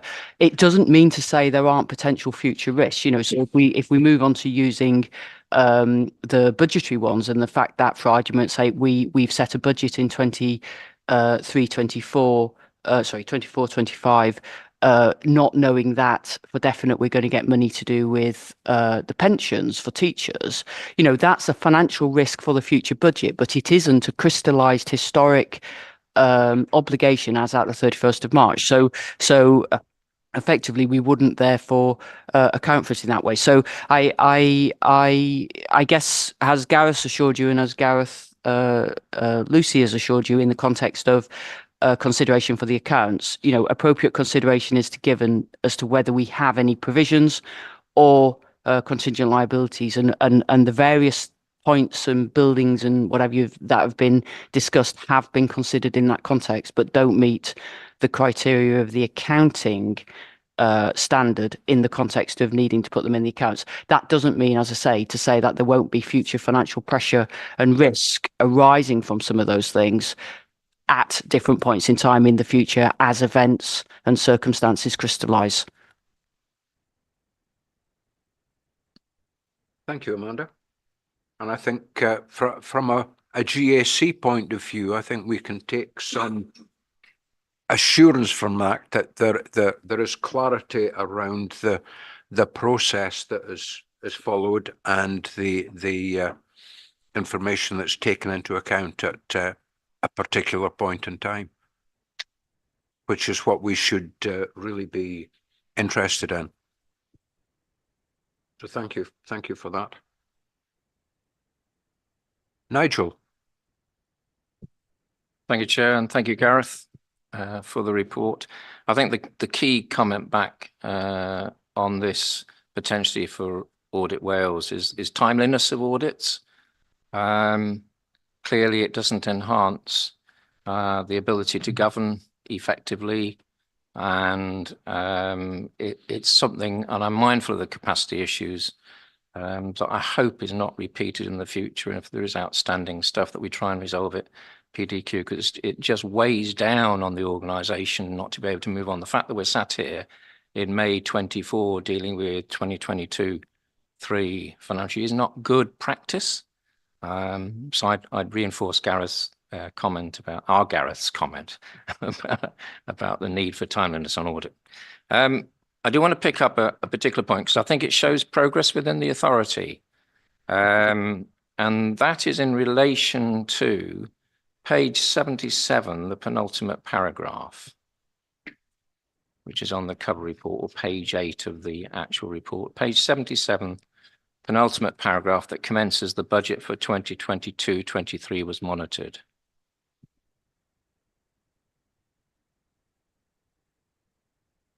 Don't know if you can all see that.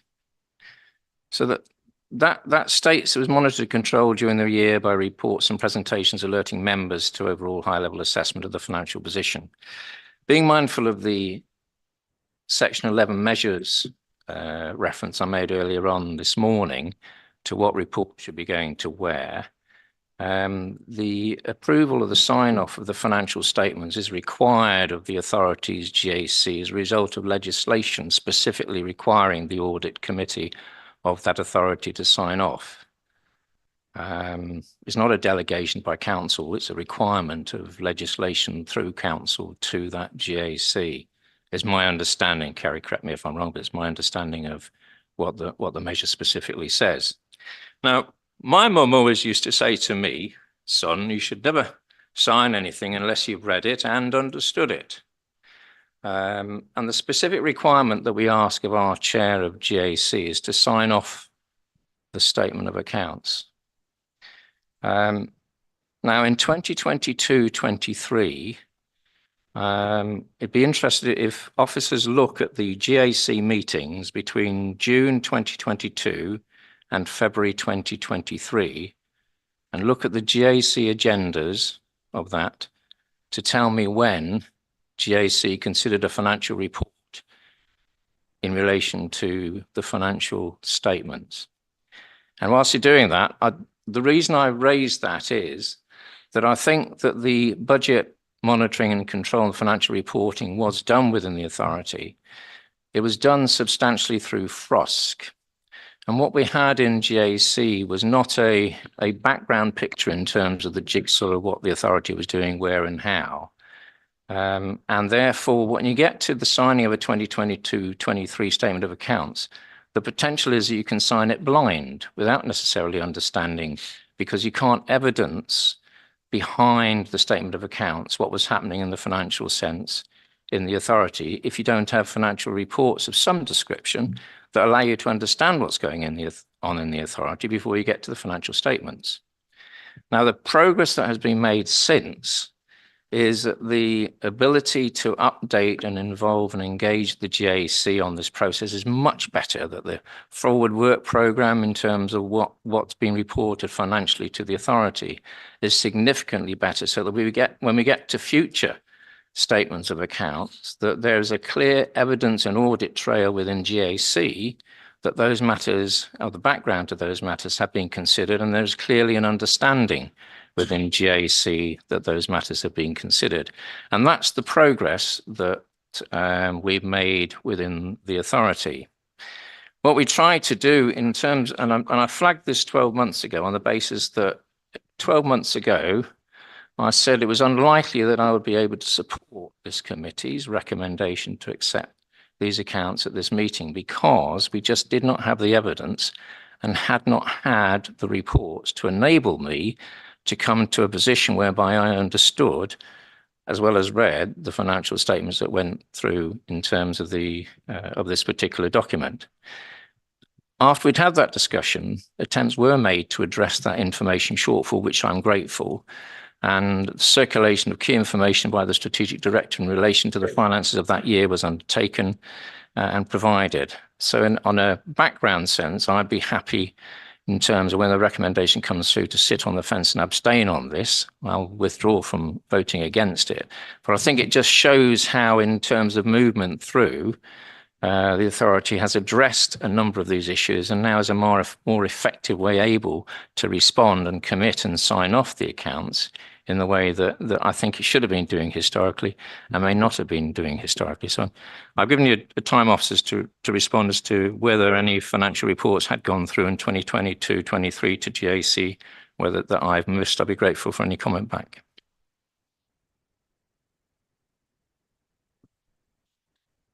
Thank you, Nigel. Amanda, were you wanting to?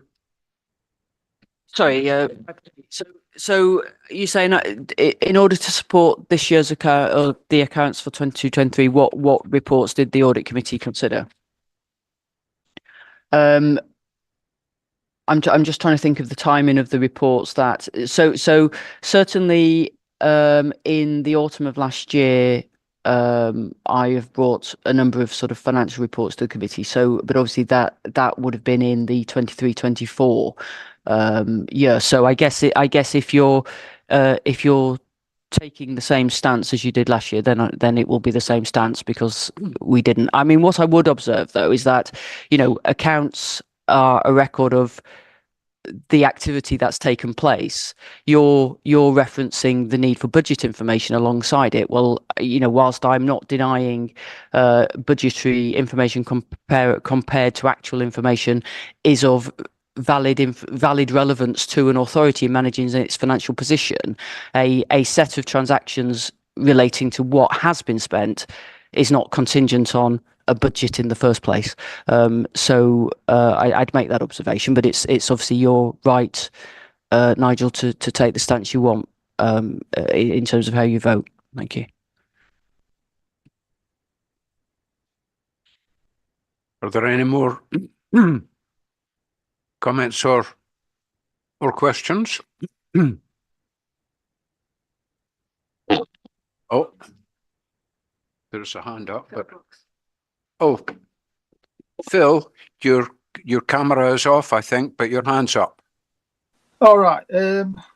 Thank you, Chair. I just wanted to ask our Gareth about the changes to the pension. I know it's an asset, and I know in the past, when I was looking at it, it was always a massive deficit, which swung wildly from year to year.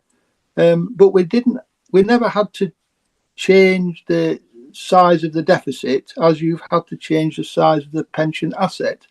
And I wondered why, and again, the size of the deficit had no bearing on the council's ability to operate. So why do you change the asset but not the liability?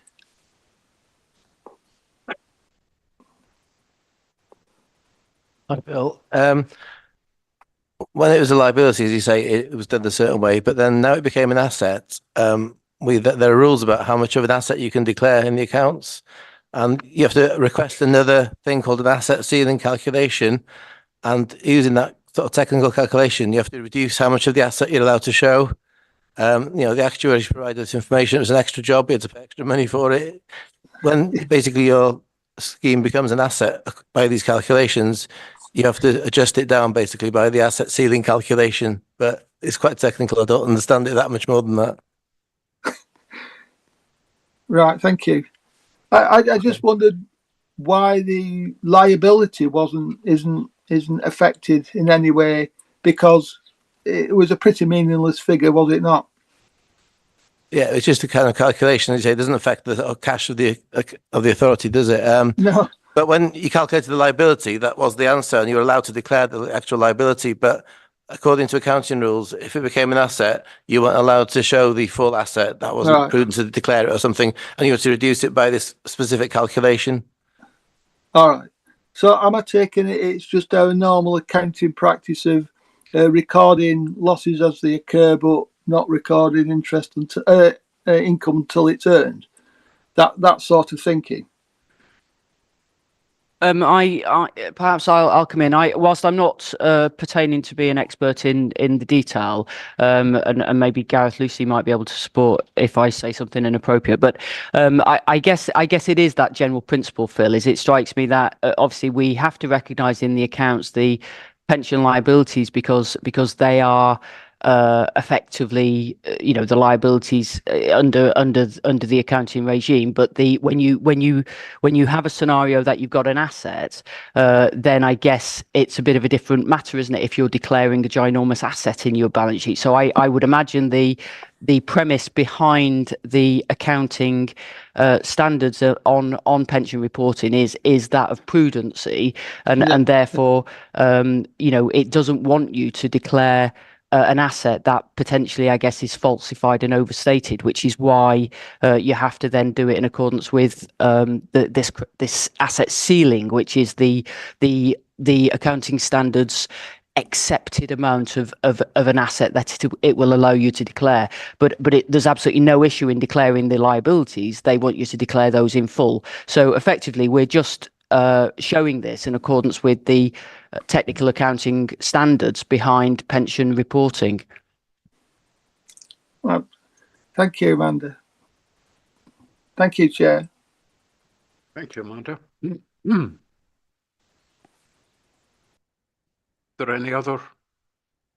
Oh, Councillor Gareth.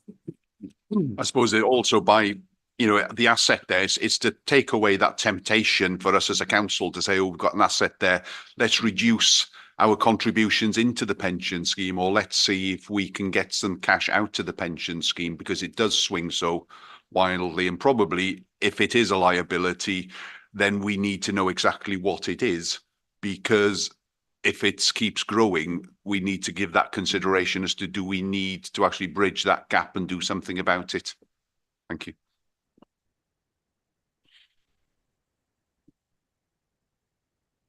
Okay. Can I just, but before we look for a proposer and seconder for on three fronts here. Can I just return to some of Nigel's comments, which I think was questioning whether I should feel comfortable or not putting my signature to the letter of representation and the accounts. I guess I would never claim to be the absolute expert on accounts, certainly council accounts, but I do believe that I understand a lot of what's in there, because after hours of reading, plus the improvements that have been introduced over the past 2 years, and Nigel has thanked Gareth and his team, and I would add my thanks to that. I think also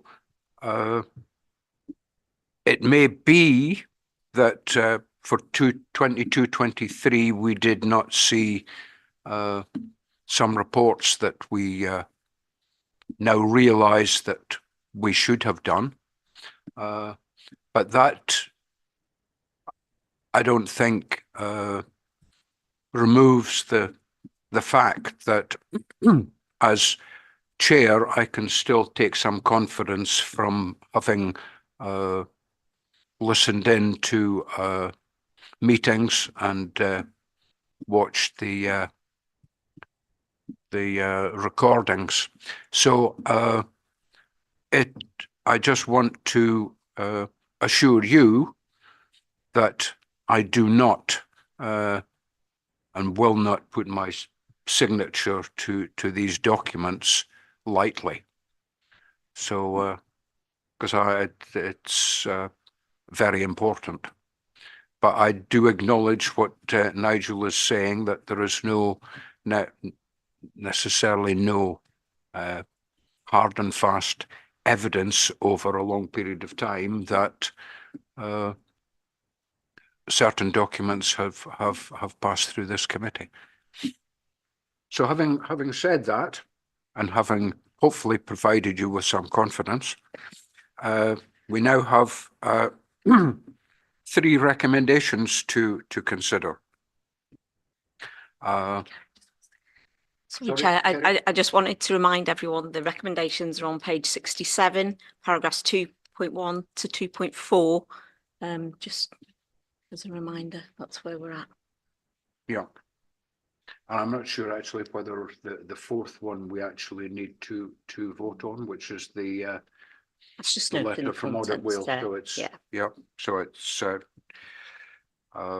so first of all, that we have considered the Audit Wales report, and that we approve the annual finance and governance report 22-23, including the audited final statement of accounts and the annual governance statement, which were in Appendix 1. So do we have a proposer for that, please? Thank you, Councillor Paul, and a seconder. Thank you, Councillor Stephen.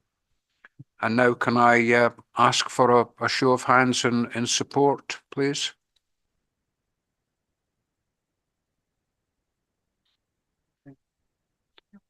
No. So Nigel, are you abstaining or voting against? Abstention, Chair, please. Sorry? Abstention, please. Okay. Just ask against. Sorry? Just ask if anyone's against, please. Is anyone not in support? I think we had 6 in support. We had 6 in support and 1 abstention, and we have 1 apology.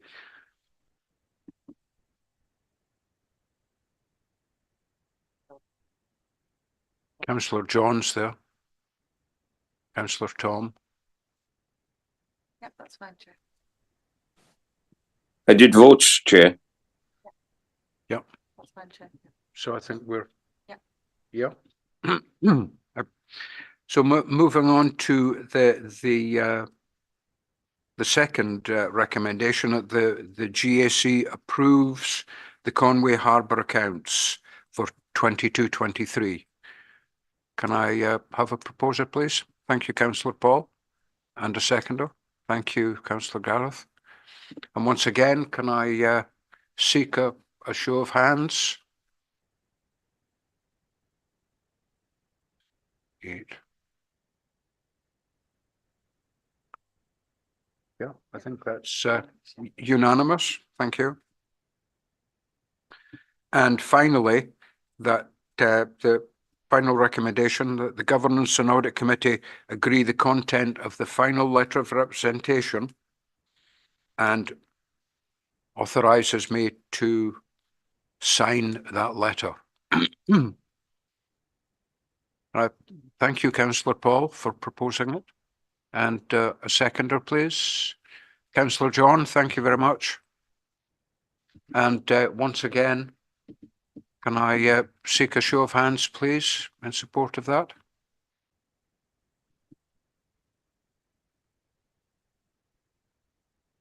Thank you. And Nigel? Abstain, Chair. Okay. Thank you. So, yeah. Okay, thank you very much for that.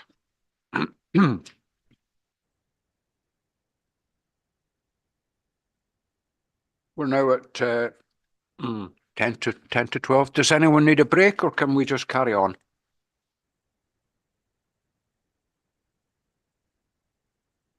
I think we'll just carry on. So thank you again, Gareth, and your team. Thanks.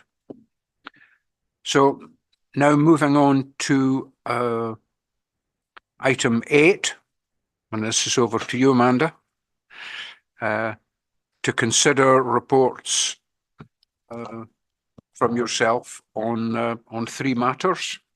So the floor is yours. Thank you very much, Chair. So the first report starts on page 235, and that is the latest review of our corporate risks and issues following the latest round of service performance reviews, where they are formally reviewed and any changes are reported through that process. But hopefully to reassure members that the review of risks and issues is not just done twice a year. Services review them on an ongoing basis as part of service delivery and management. So the process following the service performance reviews, as you may recall, is that the any proposals for change are then quality assured by a strategic quality assurance group. And that group comprises membership of the leader, cabinet member for audit policy and performance, and other relevant cabinet members, and the senior leadership team and my team. So any proposals for change are quality assured there before they come through the democratic process. So this report has already been to Finance and Resources Scrutiny. That was back in April. And Finance and Resources Scrutiny have made some recommendations which are set out in section 12 of this report, which is on page 239. I'll come to those in a moment. In terms of the proposed changes that have come through the recent review, they are set out under paragraph 3.8 on page 237, and I will just talk through those with you now.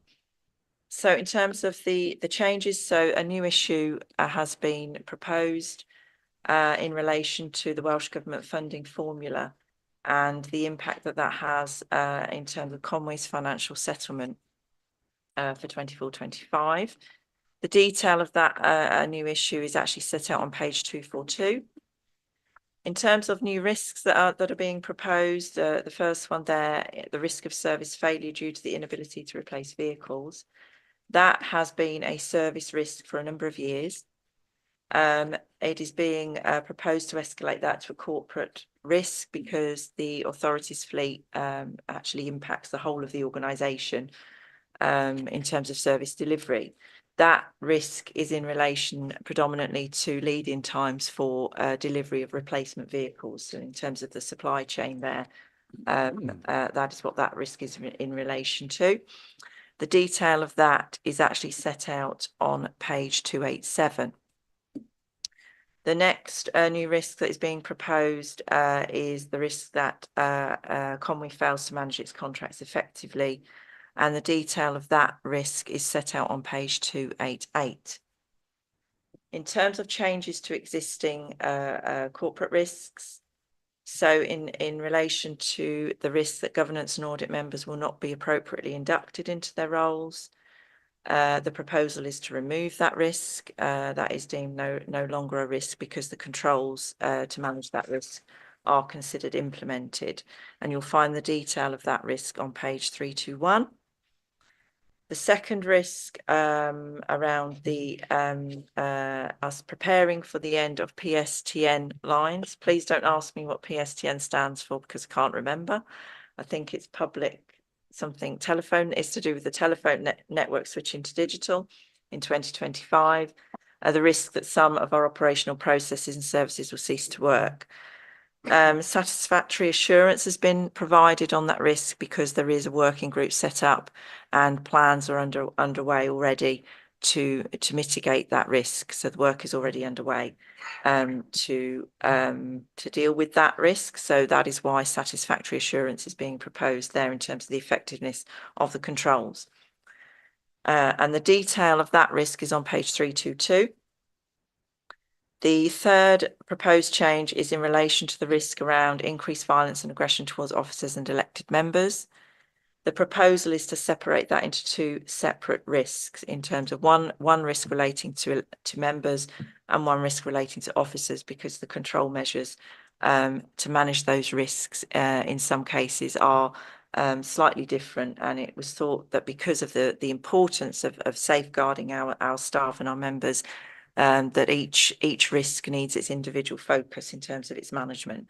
So that is why that is being proposed to separate that out into two separate risks. The detail of that as it stands at the moment is on page 336.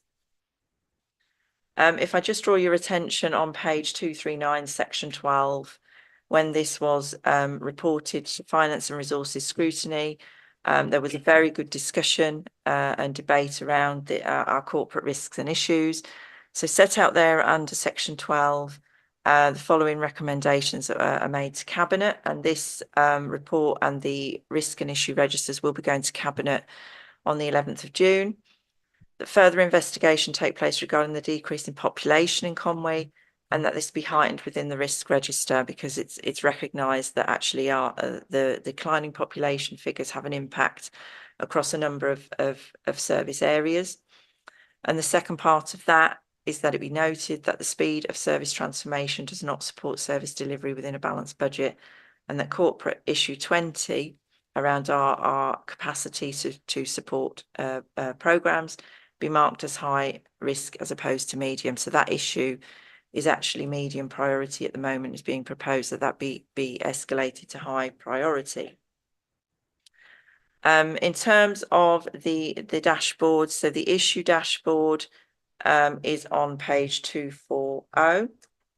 And what I've tried to do this time is make further improvements. I've included a performance summary there to help evaluate the change from the previous reporting period to the current reporting period. So the change there's been that the corporate risk, last time there was a corporate risk in terms of a lack of a strategic vision for our assets, and it was approved that that is actually an issue because that is now being realised. So that's now been transferred to the corporate issue register. In terms of our issues, 92% of our issues are considered high priority, with the remaining 8% medium priority. And there's a commentary around the status of the mitigating actions. In terms of mitigating actions and their progress and the progress against the agreed completion dates for each of those actions, they are tracked very closely. And again, the progress is quality assured by the strategic risk and issue group to make sure that things are being implemented in a timely and effective manner, but we have to be realistic in terms of the current climate as well, in terms of capacity. But those, the progress of those are tracked very, very closely. We are still working on a way of being able to provide an audit trail of where those end dates may have shifted.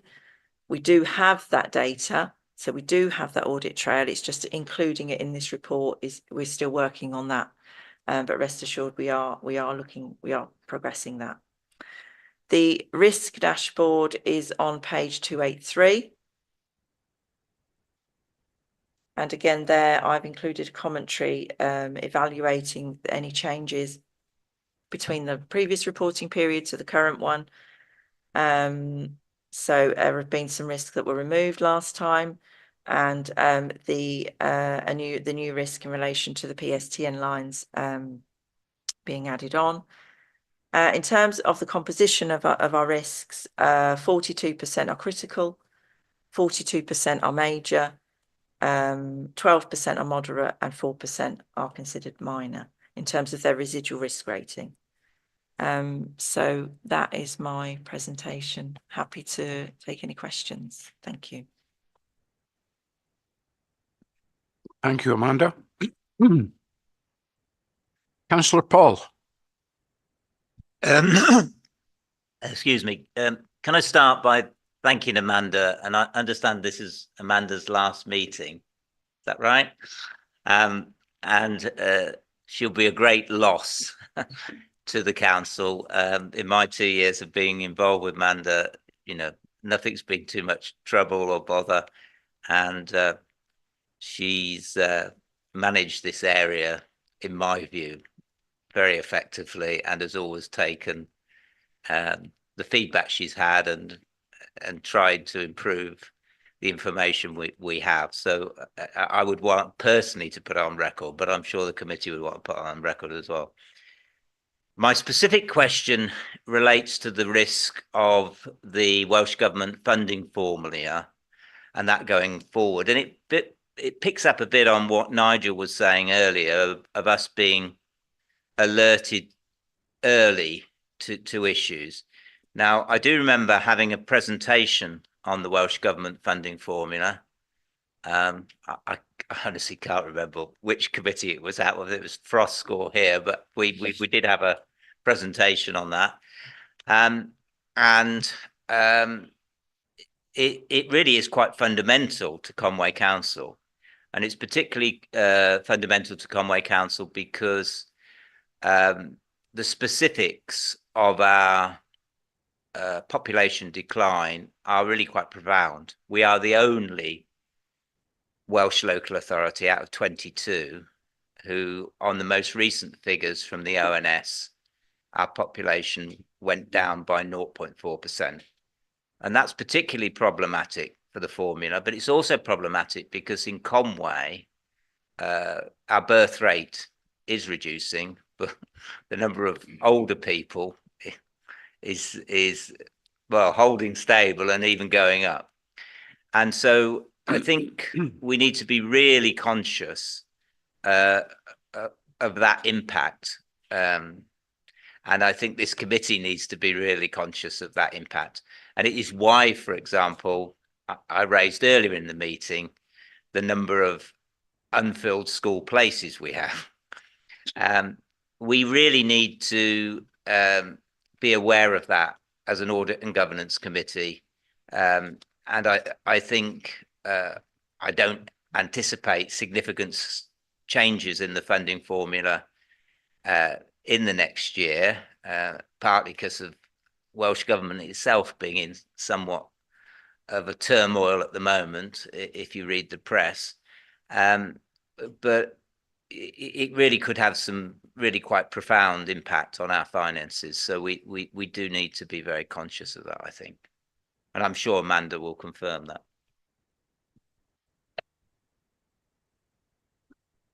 Thank you, Councillor Paul. Are there any other?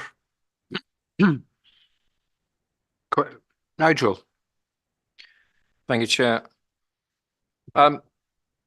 couple of comments from me, Amanda, on through you, Chair, on this. I think the overall it's much better document, I think, than we maybe looked at 12, 18 months or so ago. So well done on the progress on there.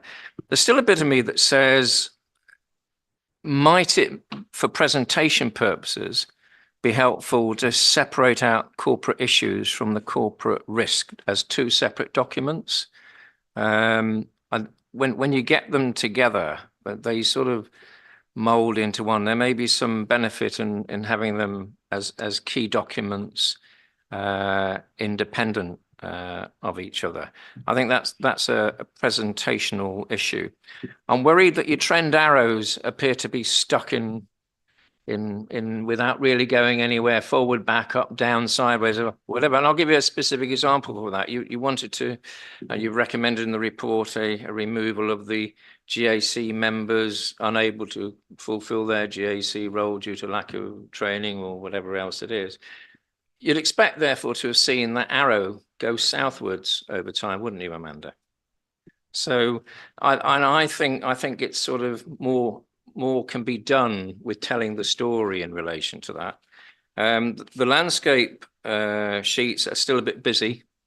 I think you can get a clearer, simpler tabler on there that captures the colouring and the arrows of movement a bit more easily than currently is. It's all there, but it just might be shuffled into a more simpler system still. I was delighted. The highlight for me of this whole report appeared on page 242.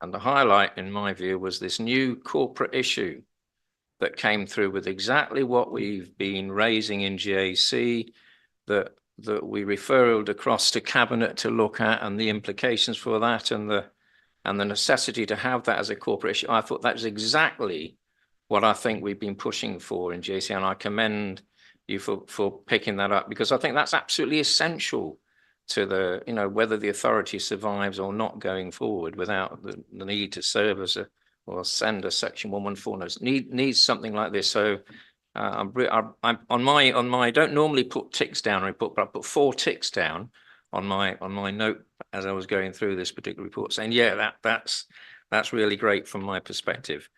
So I think that overall there's still an awful lot of information in this report. It's still a lengthy report. How much more of it can we put into an appendix rather than to a live summary report to GAC or elsewhere? And I have the final same comment as I made earlier about, to who do you engage or consult politically on this type of report? And it may well be that as part of the conversation we flagged earlier between the chair of this committee and the portfolio lead, this might be another area where you might want to consider that the chair of the committee, in addition to the portfolio holder, might usefully be tapped on the engagement consultation bit going forward, because it is the GAC that you're reporting to, and as we said earlier, Ian, it is not part of the political construct for that purpose. Those are my comments, but overall, we're getting there. Thank you very much, and best wishes. Thank you, Nigel. I had one question on the corporate issues, which was on number 20 on programme management. So to some extent, it's picking up on Councillor Paul's earlier point about programme management as well. So there is an issue which is being managed, hopefully, about lack of capacity to support new projects. I'm not sure if anyone is in a position to comment on the extent to which, if any, this is impacting on the new approach to managing programmes and projects which Emma Roberts presented to us a few months ago. Is there any impact on that, or is it simply an impact on the ability to take on new projects? I think I think effectively it's part and parcel of that, because Emma leads a team, as you know, who provide project management support across the range of council's activities, and in fairness, it's as well as Emma and her team, there are dedicated project managers within services as well, albeit they may have sort of a wider role than just project management. So what's I think, you know, what's recognised is as a council we have got a lot of critical activity ongoing, which you know, needs project support, and obviously the more we move into trying to address our financial challenges through, you know, maybe doing digital transformation, or you know, looking at the school situation, or whatever we're doing, you know, all those projects require project support, and that capacity is limited. So I think I would also observe what we've been trying to do to address and mitigate the risk as well is actually look at ensuring that we are prioritising the project resource that we have as much as possible, and you know, so I think there's a number of historic program and project boards that have been running, which perhaps we've been looking at whether actually they are still the priority, and whether that focus needs to be moved, and that is underway. And I think it's also recognised, and I think Councillor Paul rightly makes this reference, that, you know, we may well need to build capacity in this area to address the challenges that we've got. So yeah, I think my recollection when Emma came around, what she was outlining was some of it was also about trying to make sure and promulgate expertise across the organisation in a more consistent manner, and making sure that there was learning, regular learning, and reflection on activities to make sure that those skills were sort of spread and developed across the organisation. So I would say some of what Emma was doing was in response to the risk, but as I say, we're also doing other activity in response to the risk, which is that lack of capacity where clearly we need it. Does that help? Okay, thank you. Thanks.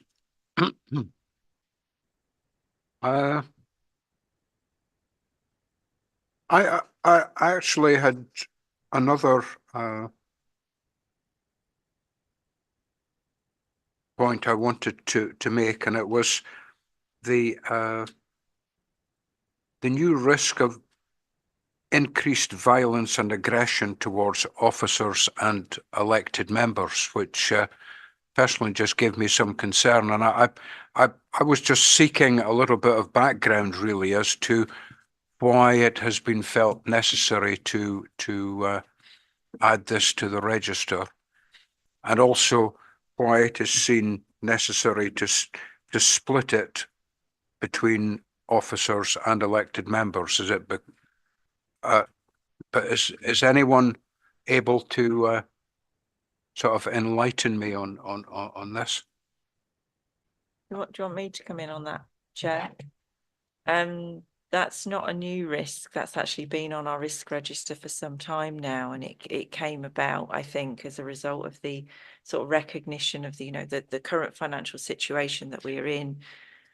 We'd noticed in some areas then that there would been an increase in incidents. Sorry, maybe I misworded it. But it gives me concern generally. But why is it necessary to split it?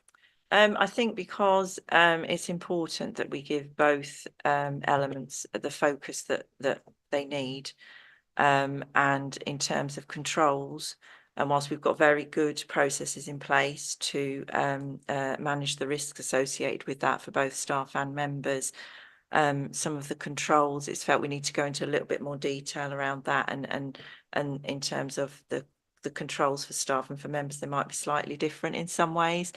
And we just want to make sure, because obviously it's such an important area, we need to manage the safety and well-being of our staff and our members, that to separate them out and have two separate risks with that detail, making sure that we're doing everything that we possibly can. That was the reason to separate them out. Okay, thank you. Councillor Charlie, were you wanting to? Yeah, thank you, Chair.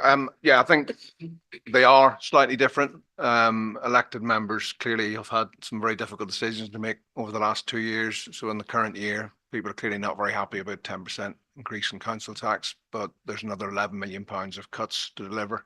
Social media is very divisive. It's very difficult for people to understand why there's that level of increase in their council tax and the cuts that go with it. So that can be quite a challenging environment in terms of this sort of, well, quite frankly, abuse that you can get on social media.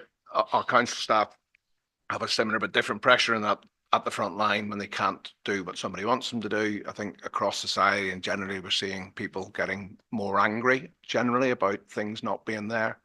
So it's a combination of a few things, but I think the pressures are slightly different. And certainly the level of blame, you know, people will assign different things to different people. So we're just conscious there have been quite nasty instances with elected members, probably more so the year before than this current year, because I think everybody was in a similar situation. But it continues to be an issue, continues to be a worry, continues to be an issue and a worry moving forward that you will not want people to stand, given the difficult decisions you have to make and the consequences that makes to yourself and your family. So I think it's right that we highlight them separately, but it is and will be a real concern for me moving forward. Thanks, Chair. Okay, thank you.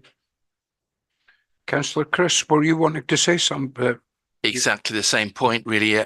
Elected members are in a very, well, it's a unique position, isn't it? We are expected to take more vigorous and sometimes over the top challenge.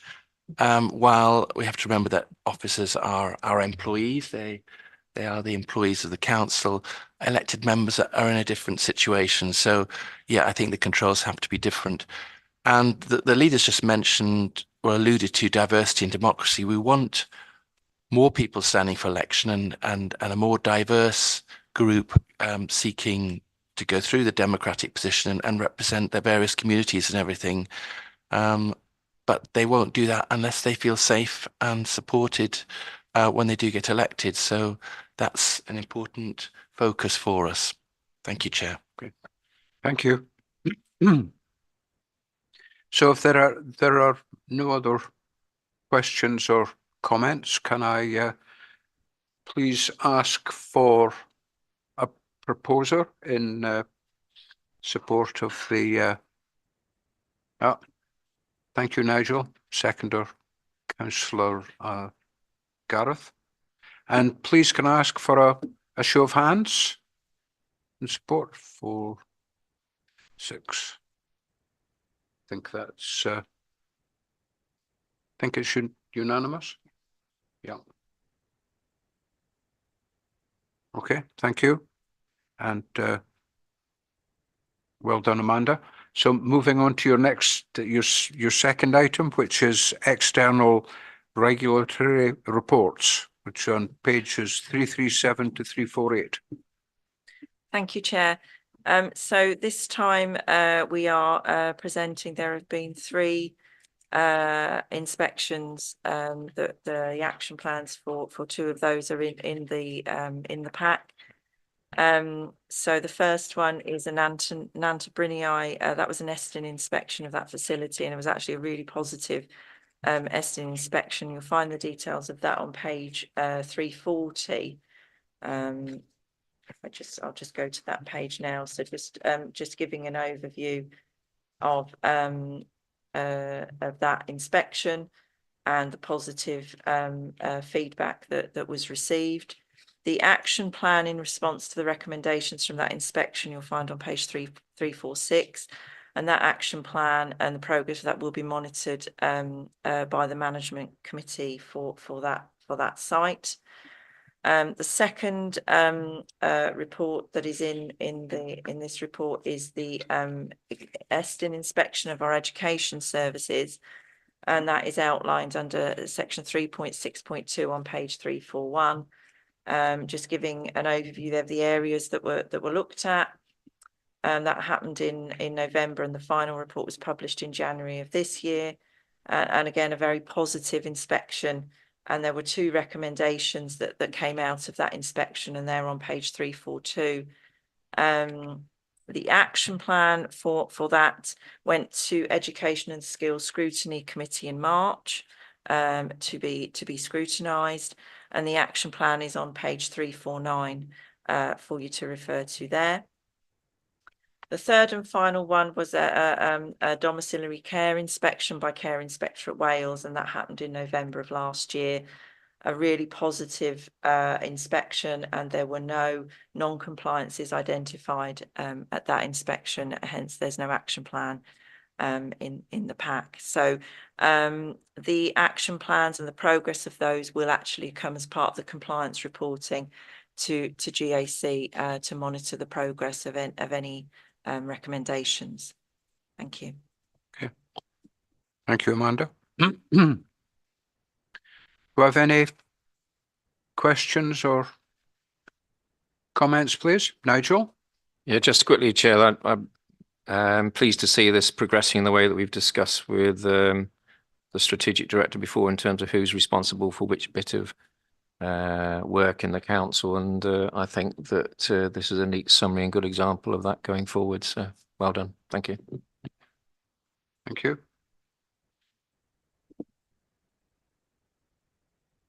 No other questions, comments? So once again, please can I ask for a proposer, please?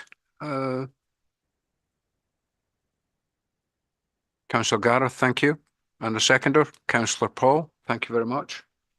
And a show of hands, please. 3, 4, 5.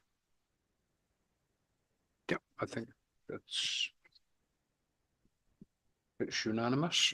Yeah, thank you very much. And finally, Amanda, your third item, progress made on recommendations made within the external regulatory reports. Thank you, Chair. So my third and final report. So I've got the hat trick today, haven't I? Yeah.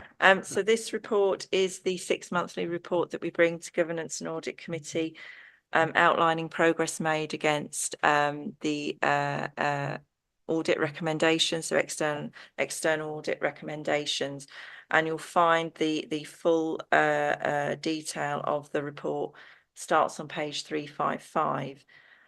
So again, updates are provided as part of the service performance review process.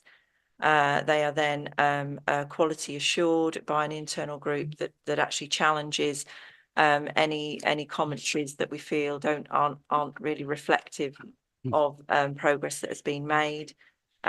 We have, since the service performance reviews happened, we have actually gone back to services and asked for further updates. So the information in front of you today is as up to date as we can get it. We wanted to make sure that you had the most up to date information that we could provide in terms of progress. We do monitor the end dates very, very closely, as we do with the risk and issue mitigating actions, and we are still working on a solution to be able to include an audit trail of those within these reports so you can see how they have changed. But we do track those, so we do have that information. We're just trying to get the system to work for us so that we can include that within these reports. You will see within the main progress report that we're recommending removal of 17 of the recommendations. They are considered complete, and they're highlighted in red within the report. So I hope that's clear for you there. Again, they've been subject to that internal scrutiny in terms of just double checking where a service is proposing to remove a recommendation. It is quality assured, and if we don't agree internally, we do challenge it before it comes in front of you here. So that's the reports. I'm happy to take any questions. Thank you. Thank you. Nigel? Thank you, Chair. With a view to working smarter within the authority, I wondered on this particular type of report, including confirming the removal recommendation, whether we could do one of two things. The first option is potentially to delegate it entirely to officers at the relevant strategic director level to deal with outside of committee, or secondly, to delegate it to the relevant officer in consultation with the chair and vice to deal with outside of the committee in order to try and ensure a more effective, smart way of working, Chair. Certainly propose that in relation to this report and future reports of this nature. Thank you.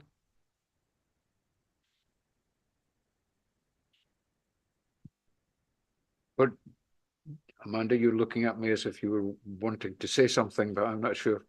No, sorry, apologies. I apologies, Nigel. I wasn't quite paying attention. So are you effectively suggesting that the audit committee that you're suggesting the audit committee delegate to relevant officers sign off of the so effectively, in other words, that the audit committee won't do that and it will be officers? Through you, Chair, Amanda, it was either directly to officers or to officers in consultation with Chair and Vice. It was whatever. Yeah. I mean, I practically would support the first option without it needing to come back, but you may feel otherwise. Yeah, I guess my only query back to you is around you being assured, yeah, that I guess they're not being signed off inappropriately, but we have faith in our officers. Chair, well, yes, yeah, so well, Yeah, well, thank you for that. Again, personally, I don't have an issue with this coming to GAC. I said, as part of our role, I wouldn't like to be in a position where actions just disappear. And I think from a GAC perspective, it is good and it is positive for Amanda to be able to report that since our last consideration of this, 17 actions have been progressed and can be closed. I think as a committee, Nigel, it's important that we see that.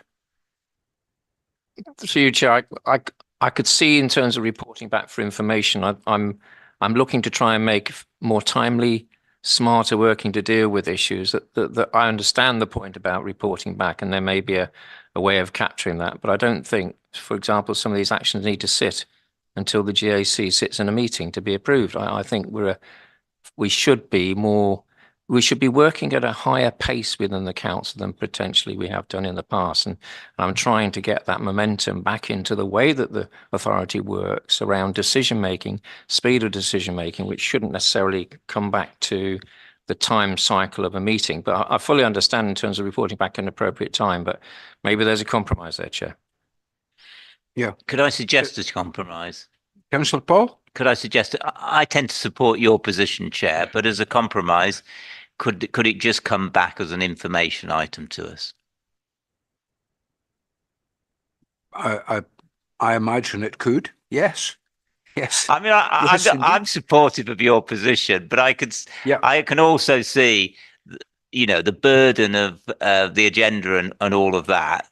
And if the assurance is by receiving an information item, I'm certainly not going to go to the wall on it. But I'm supportive of your position, but just trying to make a little. But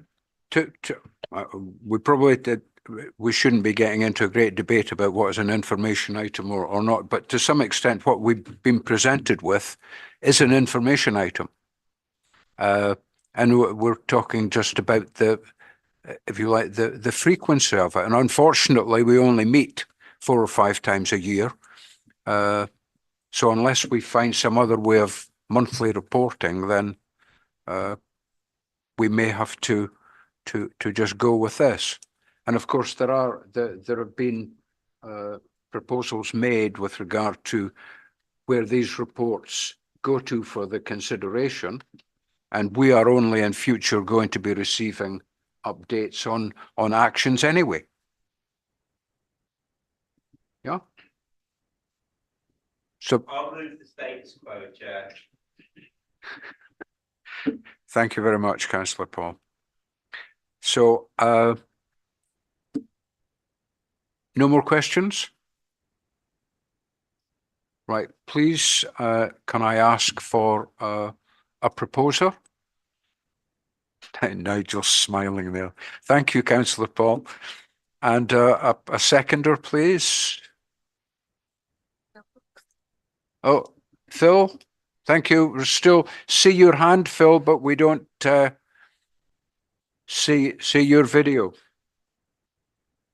And finally, can I ask for a show of hands on the Nigel's in doubt. So we have. Yep. Thank you very much. I think that. No.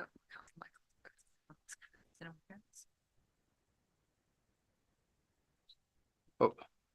Is it? Can I just reconfirm everyone is in support of the progress being made? Yeah. Thank you very much. And that we're happy for the items to be removed from the report as requested. Okay. Thank you very much. Now, just before we close, and to some extent, Councillor Paul, you stole my thunder, but as you noted, Amanda, this is Amanda's last meeting with us, very unfortunately. A week ago, I was shocked to hear that she was going to be leaving and moving on. So personally, and on behalf of the committee, I would just like to say a sincere thank you and to wish you all the very best for the future. I hope it goes very well for you. So thank you. You've been a big help. And I hope that your successor can continue on your good work. Thank you. So with that, I think we can close the meeting. Thanks for your contributions. Thank you, Chair.